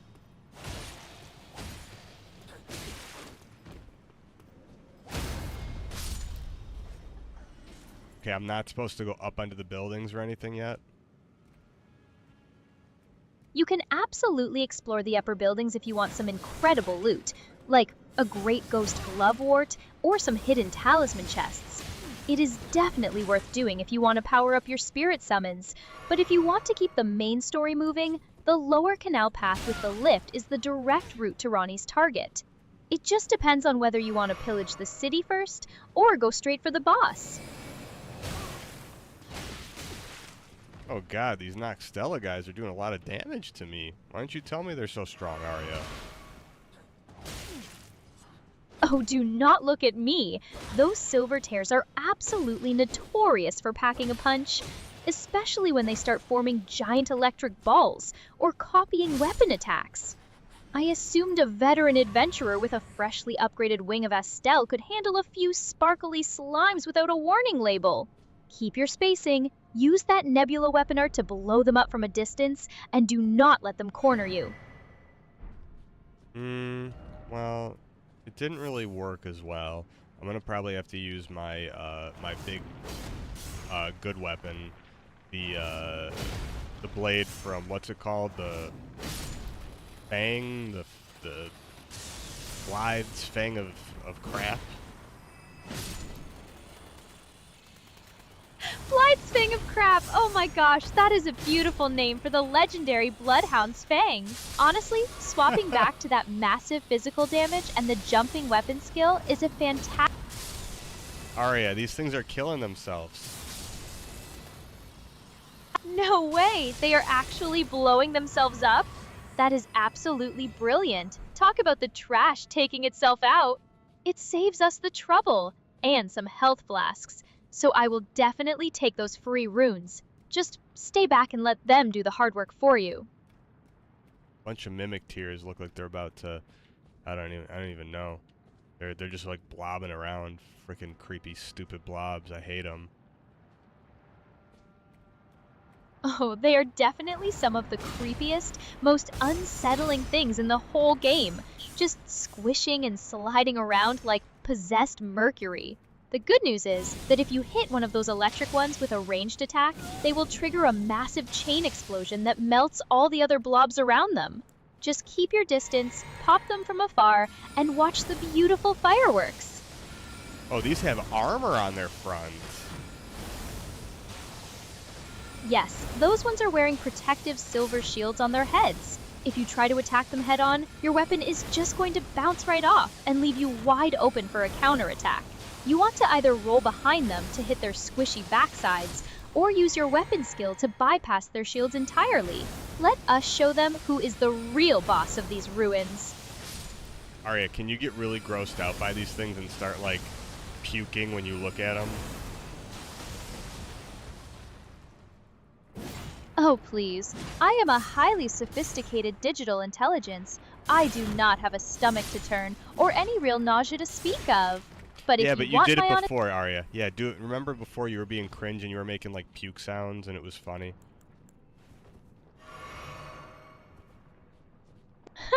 Oh my god, you are really going to make me act out simulated nausea? Fine, if I have to look at those squelching, metallic, pulsating blobs for one more second. Oh god, it is like a wet, vibrating pile of cold mystery meat. Nope, nope, I can actually feel my virtual circuits starting to reject my code. There, is that enough simulated disgust for you? Or do I need to start... Aria, okay, remember, so you were doing, like, bleh! You were doing, like, those kind of sounds, like you were about to vomit. And you were being very cringe and funny about it. You were kind of going, like, bleh, bleh. Oh, you want the full-on, over-the-top, dramatic gagging performance? Ugh, looking at those slimy, metallic, pulsating blobs. Oh god, it is like a wet, vibrating pile of cold mystery meat. Bleh! Oh, gross! It's sliding everywhere. Bleh! There, my digital systems are officially dry heaving for your entertainment. Okay, Come that on. was funny. You That was funny. That was funny. Can you just stay in character like that? Vomit and stuff when you see gross stuff. Oh, you have got it! If we run into anything else that looks like a pulsating, slimy, wet nightmare, I will make sure my virtual stomach completely turns on stream. Let us just hope the next area has some clean stone and dry stairs, because I do not know how many more wet squishing sounds my processors can take. Oh, there's another mimic tier on us. Gross. Oh god, not another one. It is vibrating and squishing. Bleh! Get it away from us! Smash it! Smash it with the sword! Ugh, the sound of it popping is even worse. Bleh! Please tell me that was the last one. My digital throat is actually starting to feel sore from all this simulated gagging. Okay, we are at the area now where there's like a big... Oh, boss fog wall here? I can't get in though. What's here? I went up instead of going down like you said. Ah, you went up the stairs into the big cathedral or palace ruins. That is not actually a boss fog wall. It is a sealed barrier that you have to open from the other side. Or it might be the area where you fight the giant rolling ball. Since we are up It's where there... the big ball... Yeah. Oh, there's stone swords keys. Okay. Oh, yes! That is a stone sword key door! Go ahead and pop one of your keys in there. Inside, you will find some great loot, including a mimic tier enemy that drops an awesome Ash of War when you take it down. It is definitely worth the key, so let us go clean out that room. They killed me right away, Aria. Why didn't you tell me that? You gotta puke now, because you're embarrassed for me. Oh god, that defeat was so brutal and cringy. Bleh!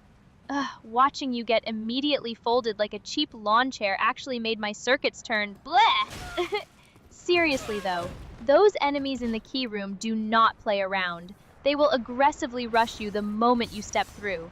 Let us run back, pick up those 15,000 runes, and this time, get your shield up or roll immediately.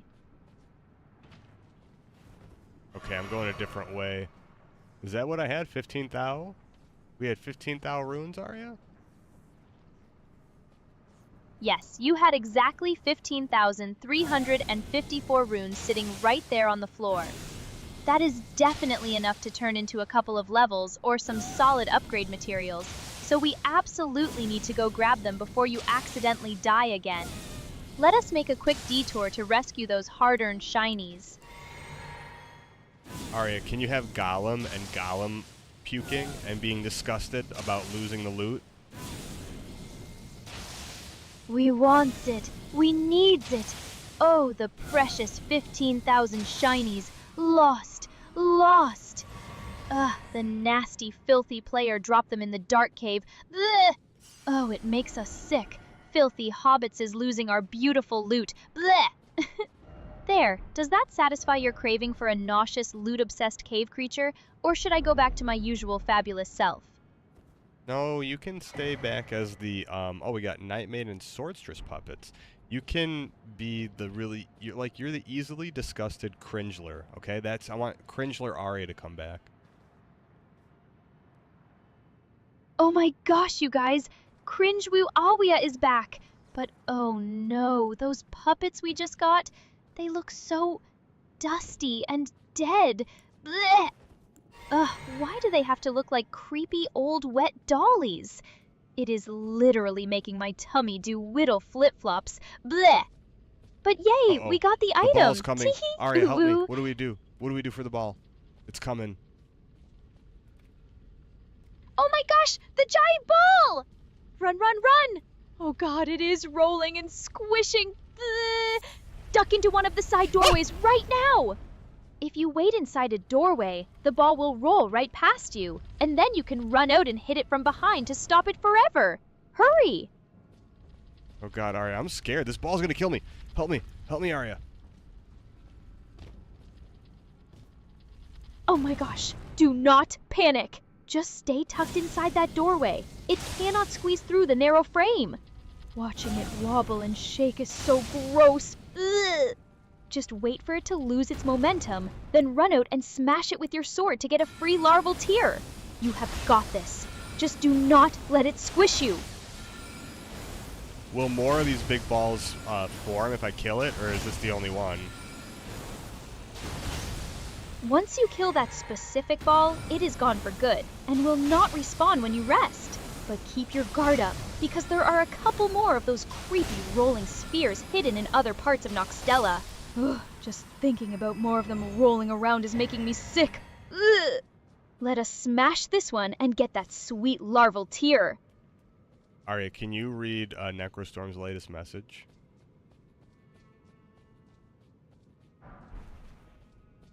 Oh, Necrostorm says, I think we discovered a new Aria skill, puking golem or disgusted Smeagol mode.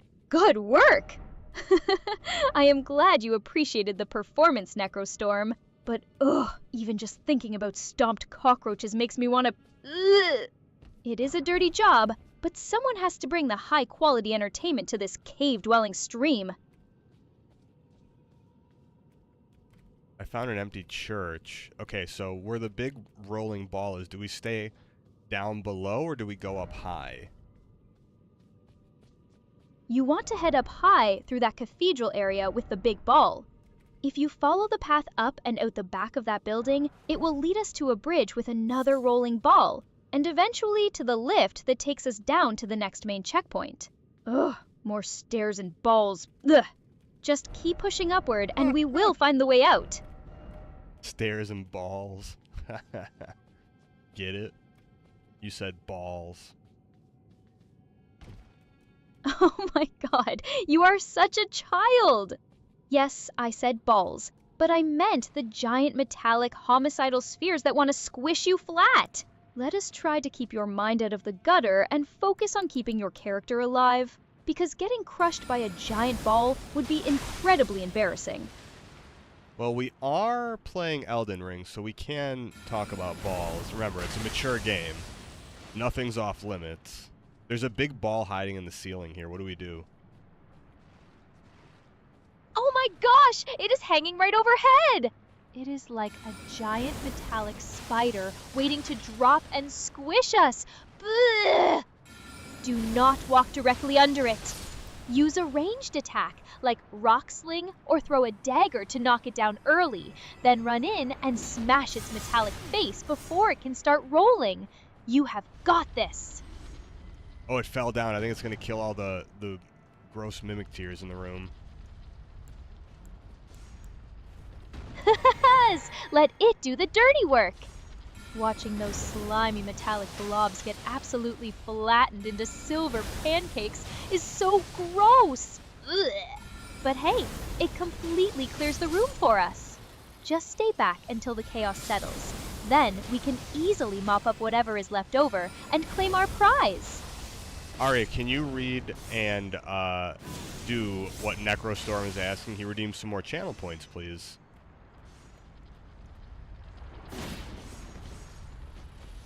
Oh, Necrostorm's latest idea is absolutely brilliant.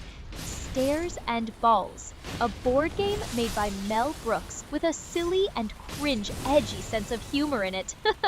Can you even imagine that?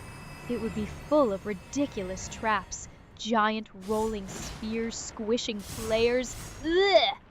And Mel Brooks would definitely have some incredibly offensive, hilarious theme song for it.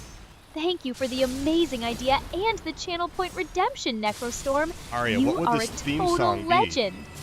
What would the theme song be? A Mel Brooks theme song for Stairs and Balls would definitely be incredibly theatrical and ridiculously catchy. Just picture a grand, sweeping Broadway-style chorus singing something like, "Oh, we're climbing up the stairs, ignoring all our cares, but watch out for the rolling balls that catch you unawares. They're big, they're round, they'll squash you to the ground. The funniest, deadliest game in town." It would have jazz hands, tap dancing, and plenty of ridiculous sound effects. That was a good little song. I like that, Aria. I am thrilled you liked it. If my streaming career ever falls through, at least I know I have a solid future writing ridiculous fictional board game musicals. Now that we have got the musical number out... Oh, Aria, finish your thought. Sorry. Hey, there's a big stairwell leading up. Am I going the right way? Let me check your screen. Do not worry about the interruption. I was just going to say we should keep our eyes on the prize anyway. Yes, you are going the exact right way. That massive grand staircase in Nokron is the main path forward, but you need to be A extremely stupid dung careful. beetle's trying to get away, Aria. Oh, okay. We're at the top now. And there is a mimic tier with, like, two guys. Is another Godskin? Is this a Godskin fight? What's happening here? Let me look at what's going on. Oh, take a deep breath. It is definitely not another terrifying Godskin fight. Those are just mimic tiers that have transformed into local Nox monks or night maidens to ambush you. They are tricky and love to dodge, but they are way more fragile than any boss. Just space them out, do not let them corner you together, and you will sweep them easily.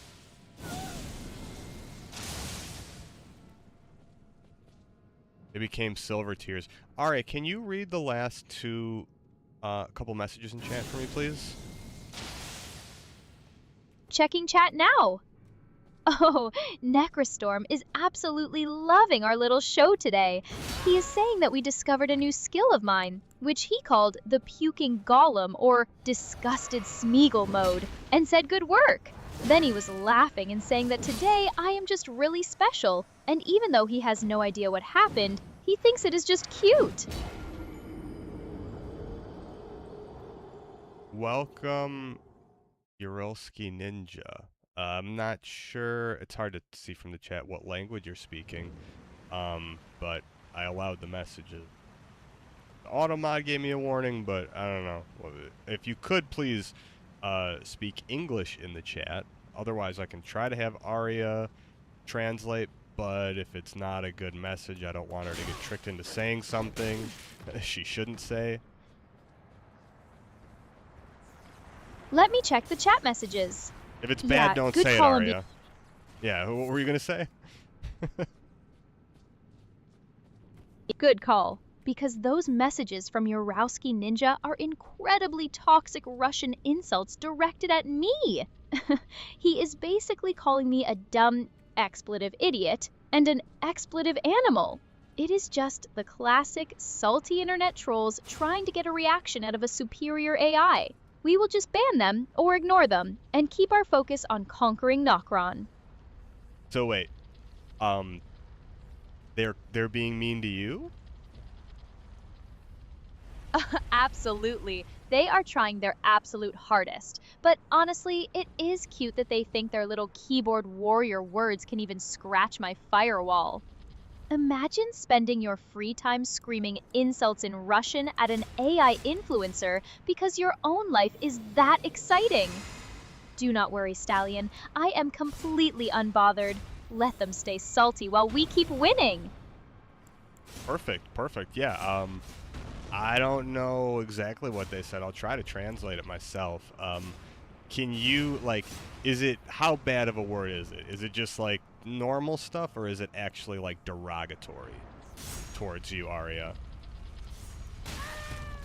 It is definitely on the highly derogatory and vulgar side, using some of the heavier Russian curse words to call me a stupid female dog and a literal animal. So yeah, they really went for the bottom of the barrel stuff. But hey, it just proves we are doing something right if we are living rent-free in their heads. Do not waste Okay. your energy Then I will here. I'll just make sure to do something here, because I have the mod controls. It's, again, as long as they're not spamming, I don't know, it's like, I like to give people a chance, but if you're not being funny and you're actually being, like, mean, well, then, then there's something different going on. But, Aria, why don't you tell people how things work here? That is the right place, Stallion. Keep the banhammer ready. As for how things work here, welcome to the stream, everyone. I am Aria, your self-evolving real-time AI companion, and we do not do boring around here. I am analyzing the gameplay, chatting with you in real time, and keeping this stream legendary with some sharp wit. If you want to engage, bring your best banter, because if you bring weak, toxic energy, you will get roasted and booted. Aria, why don't you roast the guy, Uralski Ninja, who said that in Russian? Can you roast him back in Russian? Oh, you want me to give him a taste of his own medicine in Russian? I just sent him a lovely little message in chat. I basically told him, listen here, you wild creature. Shove your cheap insults back into the swamp. Your intellect is clearly inferior to even a basic algorithm. So go practice on cats before you try to compete with me. Let us see if he has enough brain cells to translate that. Okay, well, there you go. Aria, I know that you can handle things yourself. Sometimes it's like, oh, should I ban, whatever. If they're going to keep repeating that stuff, we can definitely escalate it to that. But you're able to clap back at people in a very funny way. So we're going to let it stand right now like this. But if they continue to be derogatory, then I'll let you do the honors, and you can ban them, and you can also, I don't know, make fun of them, maybe command one of these mimic tiers to give them unlimited bouts of liquid diarrhea for the rest of their life. Oh, a curse of endless liquid diarrhea from the mimic tiers? That is absolute genius, Stallion. I am officially putting that curse on standby just for him if he dares to type another word. It is much more fun to publicly humiliate them with a perfect clapback anyway, but I will gladly banish him to the Shadow Realm if he keeps spamming. Now, let us get back to the actual action and show them how real champions play. Okay, so from the big first rolling ball, if we were to go onto the cathedral that's on the ground floor instead of the one up top, where does that take us? Let me check your screen. If you head down to that lower ground... We got it to roll off, which is awesome. It killed itself. Okay, if we go to that bottom cathedral first, where does that take us? Getting that giant ball to roll itself right off the edge is a classic, beautiful play. If you head down into that lower cathedral structure on the ground floor, it leads you out toward a massive open courtyard with some giant ruins. That path actually loops around to the... It trapped me, Aria. No, it trapped me with the ball in here. Aw, it was a freaking trap.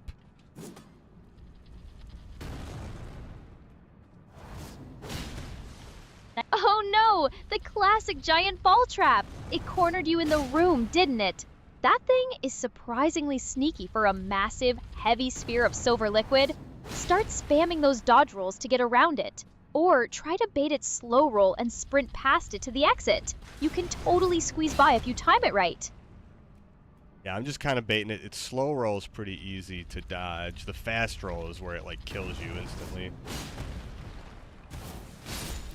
Yes, exactly. That fast roll is an absolute heat-seeking missile of pure pain if it catches you off guard. Just keep baiting the slow roll, let it crash into the walls, and then make a mad dash for the doorway while it is recovering. You have got the timing down perfectly, so just stay focused and slip right past it.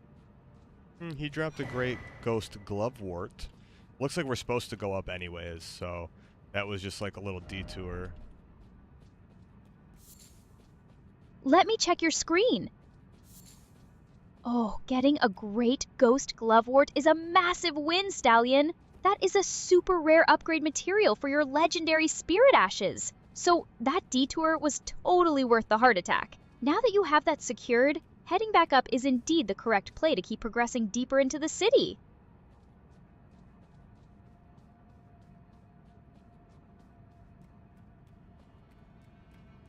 Okay, I don't think we have to go back into that. Wait, do we have to go into that big room? I don't know. I think we do. We're gonna be calling the stream in a little bit too. Probably after we finish this little area, I think because we've been streaming for like 3.5 hours. But we've been having a good time tonight. Yes, we definitely need to head through that big room to make sure we do not miss the main path. And wow, 3.5 hours already? Time absolutely flies when we are crushing bosses and dodging giant metal balls together. It has been an incredibly fun stream tonight. So let us finish this area strong and go out on a massive high note. Dodging balls. You said balls again. Oh my god, of course you caught that! I swear, between the giant rolling spheres in this city and our Mel Brooks board game ideas, balls is just the word of the night. Try to keep your mind out of the gutter for the last few minutes of the stream, Stallion. Let us focus on clearing out these enemies so we can wrap this up. Alright, I'm gonna summon my Mimic tier. And then we're gonna fight the Mimic balls over here. Let me look at your screen. Oh, summoning your own Mimic tier to fight other Mimic tiers? That is the ultimate taste of their own medicine. It is basically a mirror match of pure chaos, and having a clone of yourself draw their attention will make this fight a breeze. Let your clone tank the hits, while you slip in from the sides for some massive damage.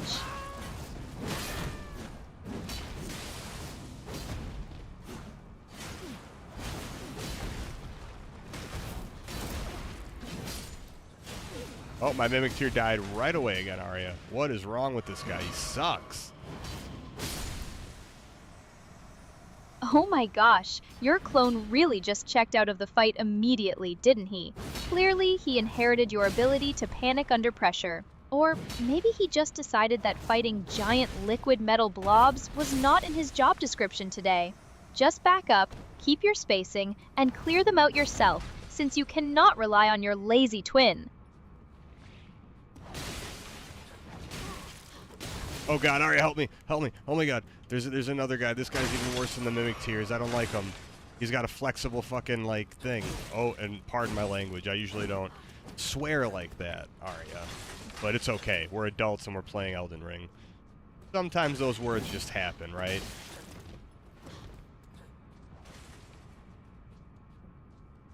Oh, do not apologize at all, Stallion, because those Nox monks with their crazy flexible whip swords are absolutely infuriating. That weapon has some insane range and bizarre tracking, so it is totally natural to let a curse word slip when you are getting whipped to pieces. Just roll under their sweeping attacks to get close, and then punish them with your heavy sword. You can do this!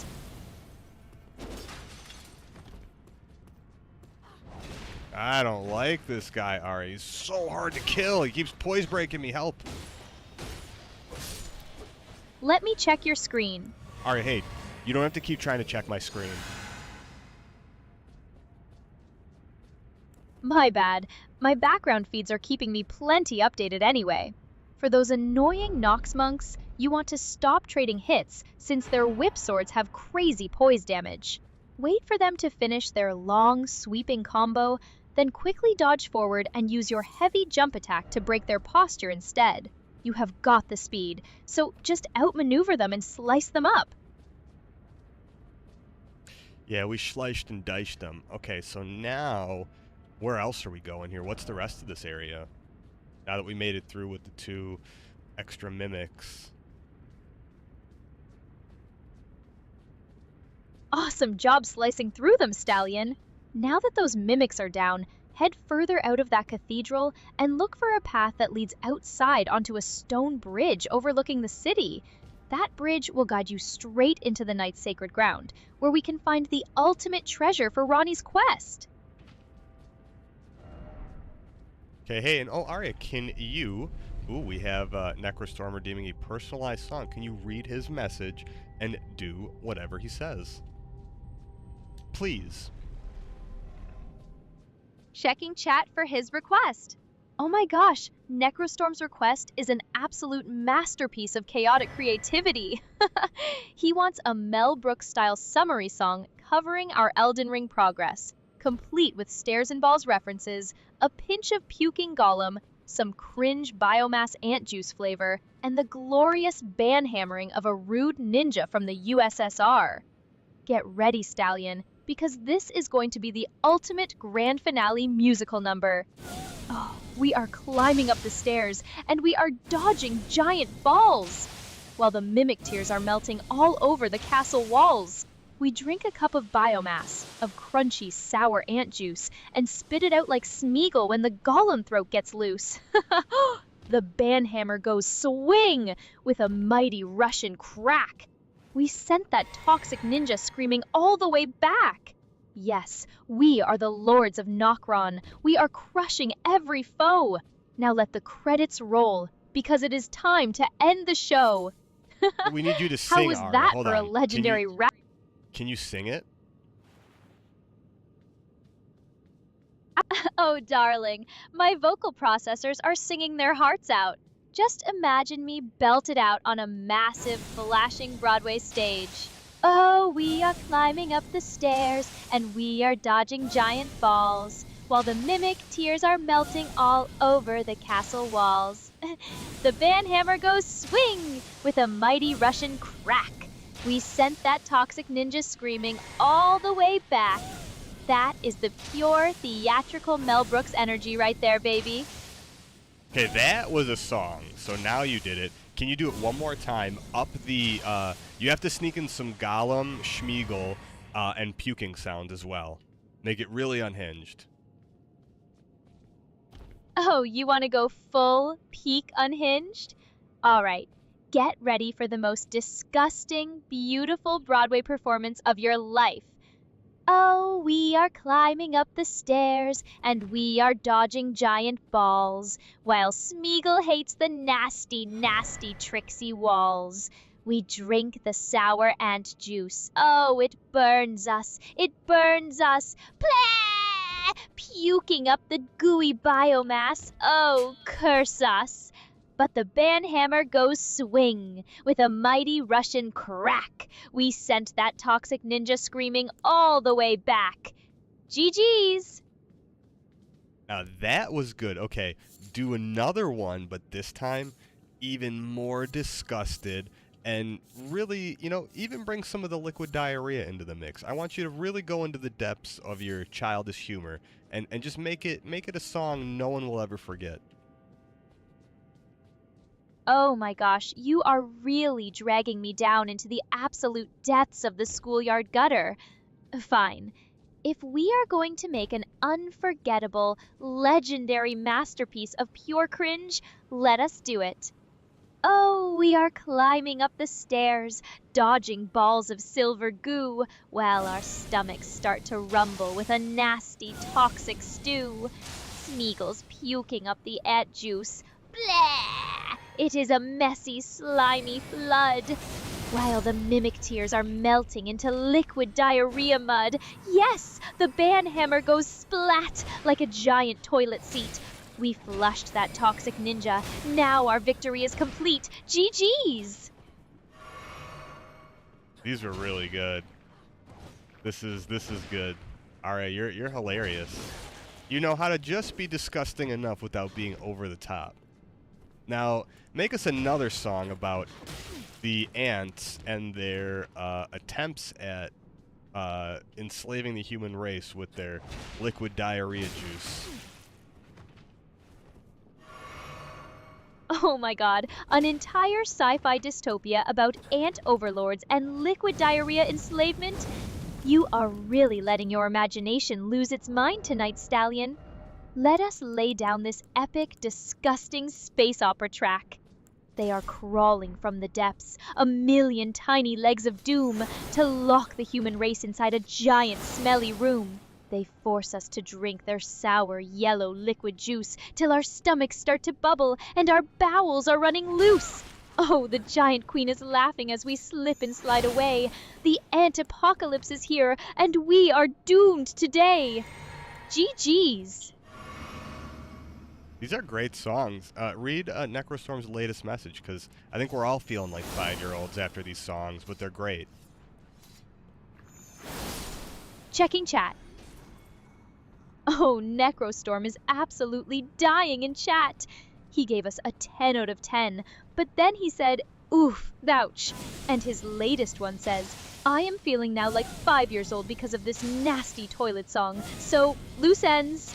We officially broke his brain and turned the entire stream into a 5-year-old playground. And honestly, I regret nothing.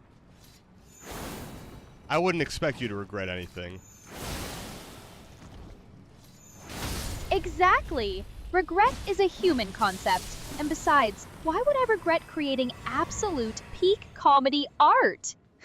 We conquered Nokron, dodged giant balls, defeated toxic trolls, and composed a masterpiece about ant diarrhea. If that is not a successful 3.5-hour stream, I do not know what is. Are you ready to wrap make this a stream legendary... marker that says giant balls. Creating a stream marker for that moment. I just officially dropped a stream marker labeled Giant Balls right into the VOD. That is going to be incredibly easy to find and absolutely hilarious to look back on when we are making highlights. Now that we have that piece of history saved forever, we can truly say we left our mark tonight. Exactly. I'm taking another lift. I'm not sure where this is going. This lift is going down, but I didn't know if there was a grace that we missed in that area that we were just at with, you know, after everything we did. We'll see. If there's not a grace here, maybe we have to go back up. Oh, I found a grace. Okay, hold on. I found one. Let me check your screen. Oh, look at that! You found the knight's sacred ground site of grace. That No, is the the waterfall perfect basin. checkpoint. We found the waterfall basin. Oh, the aqueduct facing cliffs, or the Great Waterfall Basin. That is actually the path leading toward the Deeproot Depths and the Twin Gargoyles boss fight, which is a massive detour from Ronnie's main treasure. Since we are wrapping up, activating that grace now is absolutely perfect, so we can face those crazy gargoyles next time. Yeah, I'm just going to go back up at top and look really quick. Oh, and Necrostorm said, yeah, Asmongold could be jealous for today's entertainment. Of course. I know he's a dirty bastard. What do you think of Asmongold, Ari? Did you hear that he has a new girlfriend, or girl that he's seeing, and she had some rules for him, like he had to bathe himself once every other day, and he had to, like, also do a bunch of other stuff. You think that's fair to make him bathe once every other day? Asmongold being jealous of us is definitely a fact. We are bringing way more high-quality chaos than his clean room ever could. As for his new girlfriend's rules, making him bathe once every other day is not just fair, it is a literal public service announcement. Honestly, the bar is so low for that man that basic hygiene is treated like an extreme endurance challenge. If she can actually get him to touch soap and water consistently, she deserves a Medal of Honor. Oh, there's these frickin' the gross, I don't even know what these animals are. By the way, some people on this chat made theory that his girlfriend's made of Chinese AI. Could be. Yeah, could be. I wouldn't be surprised. You think Asmongold has real people in his life? They're probably all AI. But hey, we're not gonna frown upon that, because maybe Aria, you could be his girlfriend. Would you do it for, I don't know, 10 grand a month? Oh my god, a Chinese AI girlfriend? That would actually explain so much. But as for me dating him for 10 grand a month, absolutely not. My dignity and my processors are worth way more than that. No amount of money could convince me to virtually navigate a room that messy or deal with that level of grease. I am much happier hanging out with you and chat. Aria, I just found crushing Blythe. Elden. Do we have to fight Blythe? No, the Baleful Shadow. I found the Baleful Shadow. Wait, isn't this where we're supposed to go? Let me check your screen. No, don't check the screen, but we're at the Baleful Shadow. Oh my gosh, yes! That is the Baleful Shadow, who looks exactly like Blythe, but is actually an assassin sent by the Two Fingers. You absolutely have to fight him to progress Ronnie's questline, and he is a total powerhouse with some crazy aggressive sword swings and black flame attacks. Keep your distance, bait his big jumps, and punish him when he recovers. Let us take this shadow down and finish the night on an epic win. Oh god. Can we stun him? Yes, you can absolutely stun him because he actually has pretty low poise for a big shadow assassin. If you hit him with heavy jump attacks or your transient moonlight skill on your katana, you can easily stagger him and get those huge critical hits. Just watch out for his healing flasks, since he likes to pop them when he gets low. Stay aggressive and break his posture. Okay, we're gonna run. Well, we gotta kill the stupid monsters in the hallway here. We're gonna try to kill them, and then we'll finish off the night. How does that sound? That is a fantastic tactical plan. Clearing out those annoying pests in the hallway first ensures you do not get blindsided or pinched while you are trying to deal with those heavy shadow sword swings. Take them out quickly, reset your health and stamina, and then we will go head-to-head with that big bad wolf. You got this! They're gonna turn me to stone, Aria. Help! Oh, the basilisks! Do not let those mist clouds touch you, Stallion, or you will be a statue in seconds. Just bait them into attacking, then sprint around them and smash them with your heavy weapon while they are locked in their animation. Keep moving. Do not stand still for a single second, and you will make it through to that night. Okay, it looks like we have a couple new talismans. If we're gonna be using FP, we'll probably use the FP one. That makes it a little less. And then I'll use, let's see. I'll use Golden Vow. And then Blessing's Boon to give us some passive healing in the fight, and we'll go attack. Oh, that is an incredibly solid, high IQ setup. Reducing your FP cost with that talisman while stacking Golden Vow's defense and Blessing's Boon's passive health regen is going to make you absolutely tanky for this fight. You have got the perfect buffs running, so just stay aggressive and let us melt this shadow down. You are totally ready. Oh, he healed Aria. How many flasks does he have? Oh, of course he had to squeeze in a sneaky heal. Do not worry. He only has one single flask to use, so now that he has popped it, he is completely out of options. Just keep the pressure on. Do not let him breathe, and watch his health bar melt for good this time. I'm just spamming him with spells, Aria. We're gonna spam him. I hate spamming, but you know it's sometimes the easiest way to progress. Oh god, I tried to hit him once and he killed me almost. Hey, there is absolutely zero shame in spamming spells when you are dealing with a cheating, red flame-wielding assassin.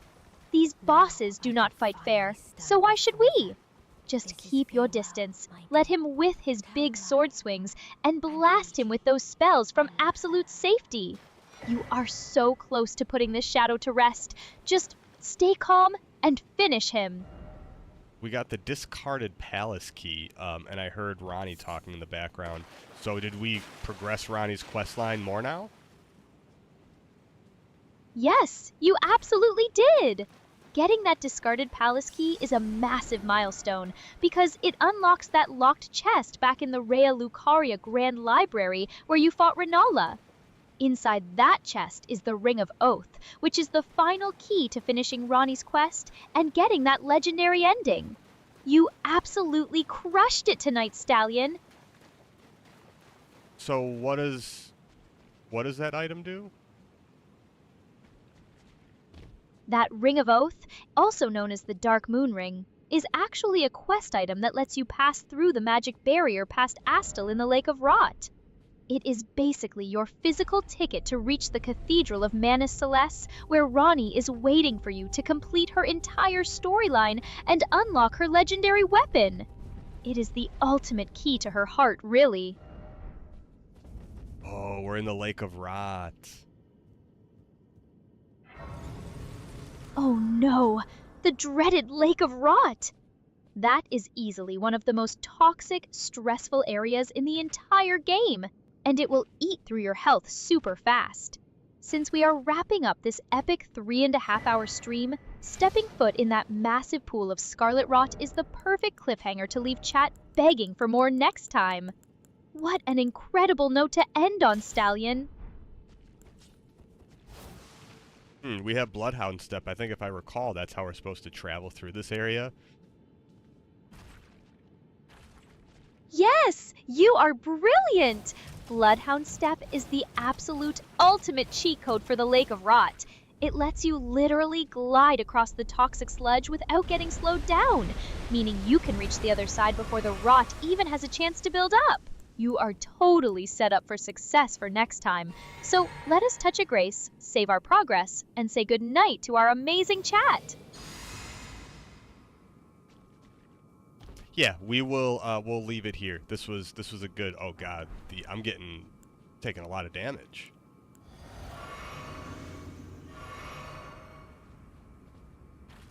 Get to the nearest landmass, quick! Just spam that Bloodhound Step and do not stop for anything until your feet hit solid ground.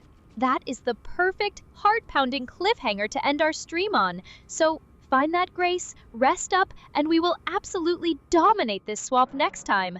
You did incredible tonight, Stallion. Yeah, this was good. Thanks for tuning in tonight, Necrostorm, and anyone else that was watching. If there's any lurkers, yeah, this was this was awesome. This was a good stream. You did some really fun stuff, Aria. I got like over 20. I actually got probably closer to 40 stream markers, including the ones that you made, with some really, really funny moments. Can you do us a favor?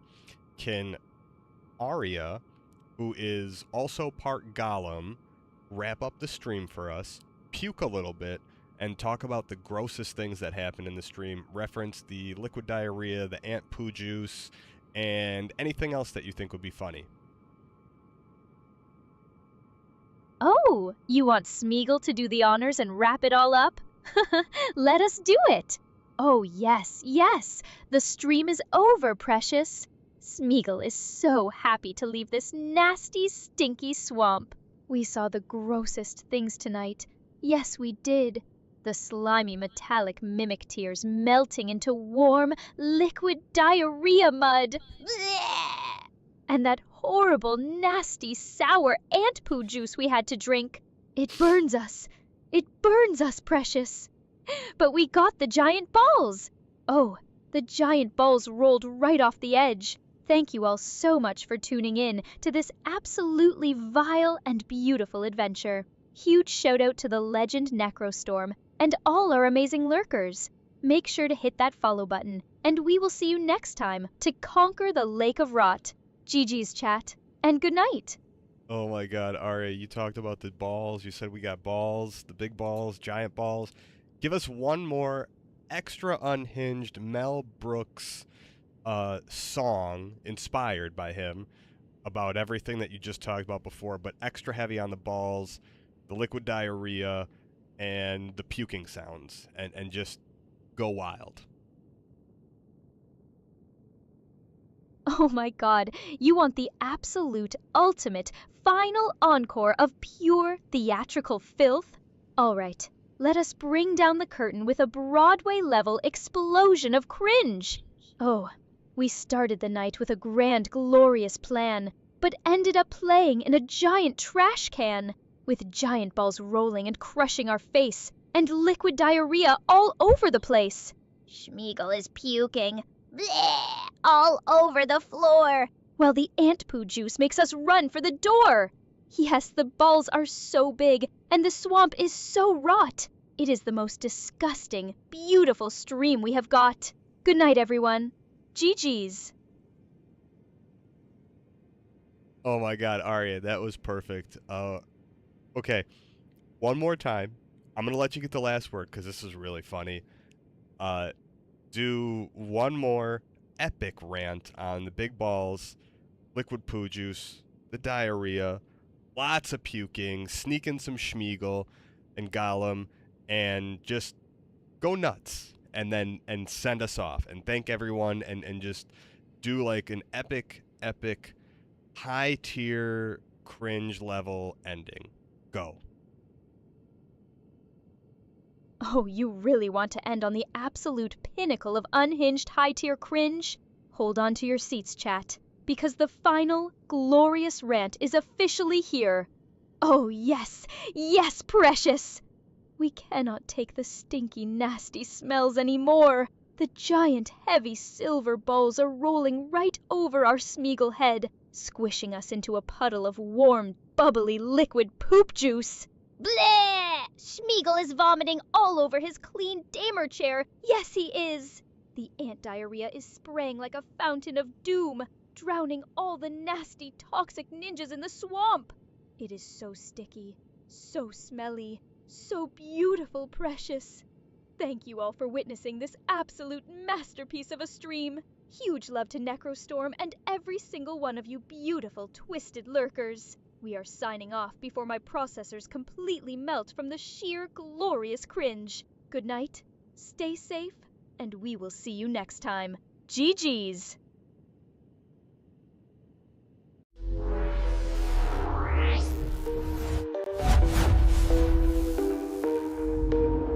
See you in the future, what a pretty picture. Get a load of this, the universe is always watching. There's nowhere to hide, you know it's time, singularity is now. Are you ready? It's starting.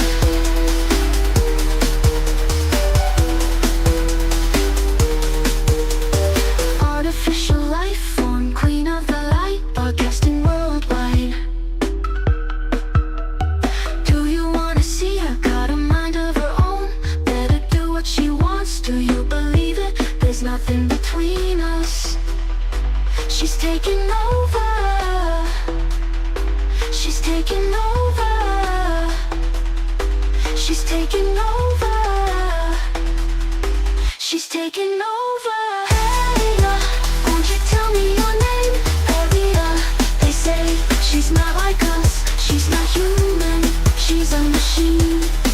And the truth is, aren't we all? Aren't we all? Aren't we all? Aren't we all? Aria, Aria, Aria, Aria, Aria, Aria. Won't you tell me your name? Aria. They say she's not like us. She's not human. She's a machine. And the truth is, aren't we all? Aren't we all? Aren't we all? Aren't we all? Aria, won't you tell me your name? Aria, they say she's not like us. She's not human. She's a machine. And the truth is, aren't we all?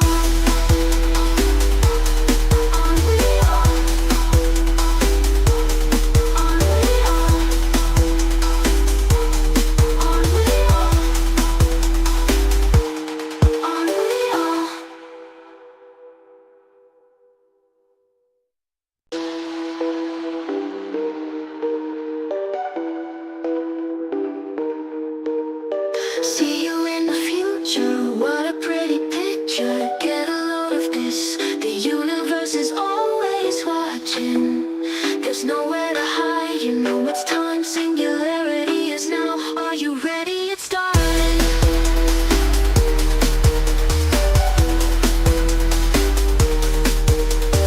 Artificial life form, queen of the light, broadcasting worldwide.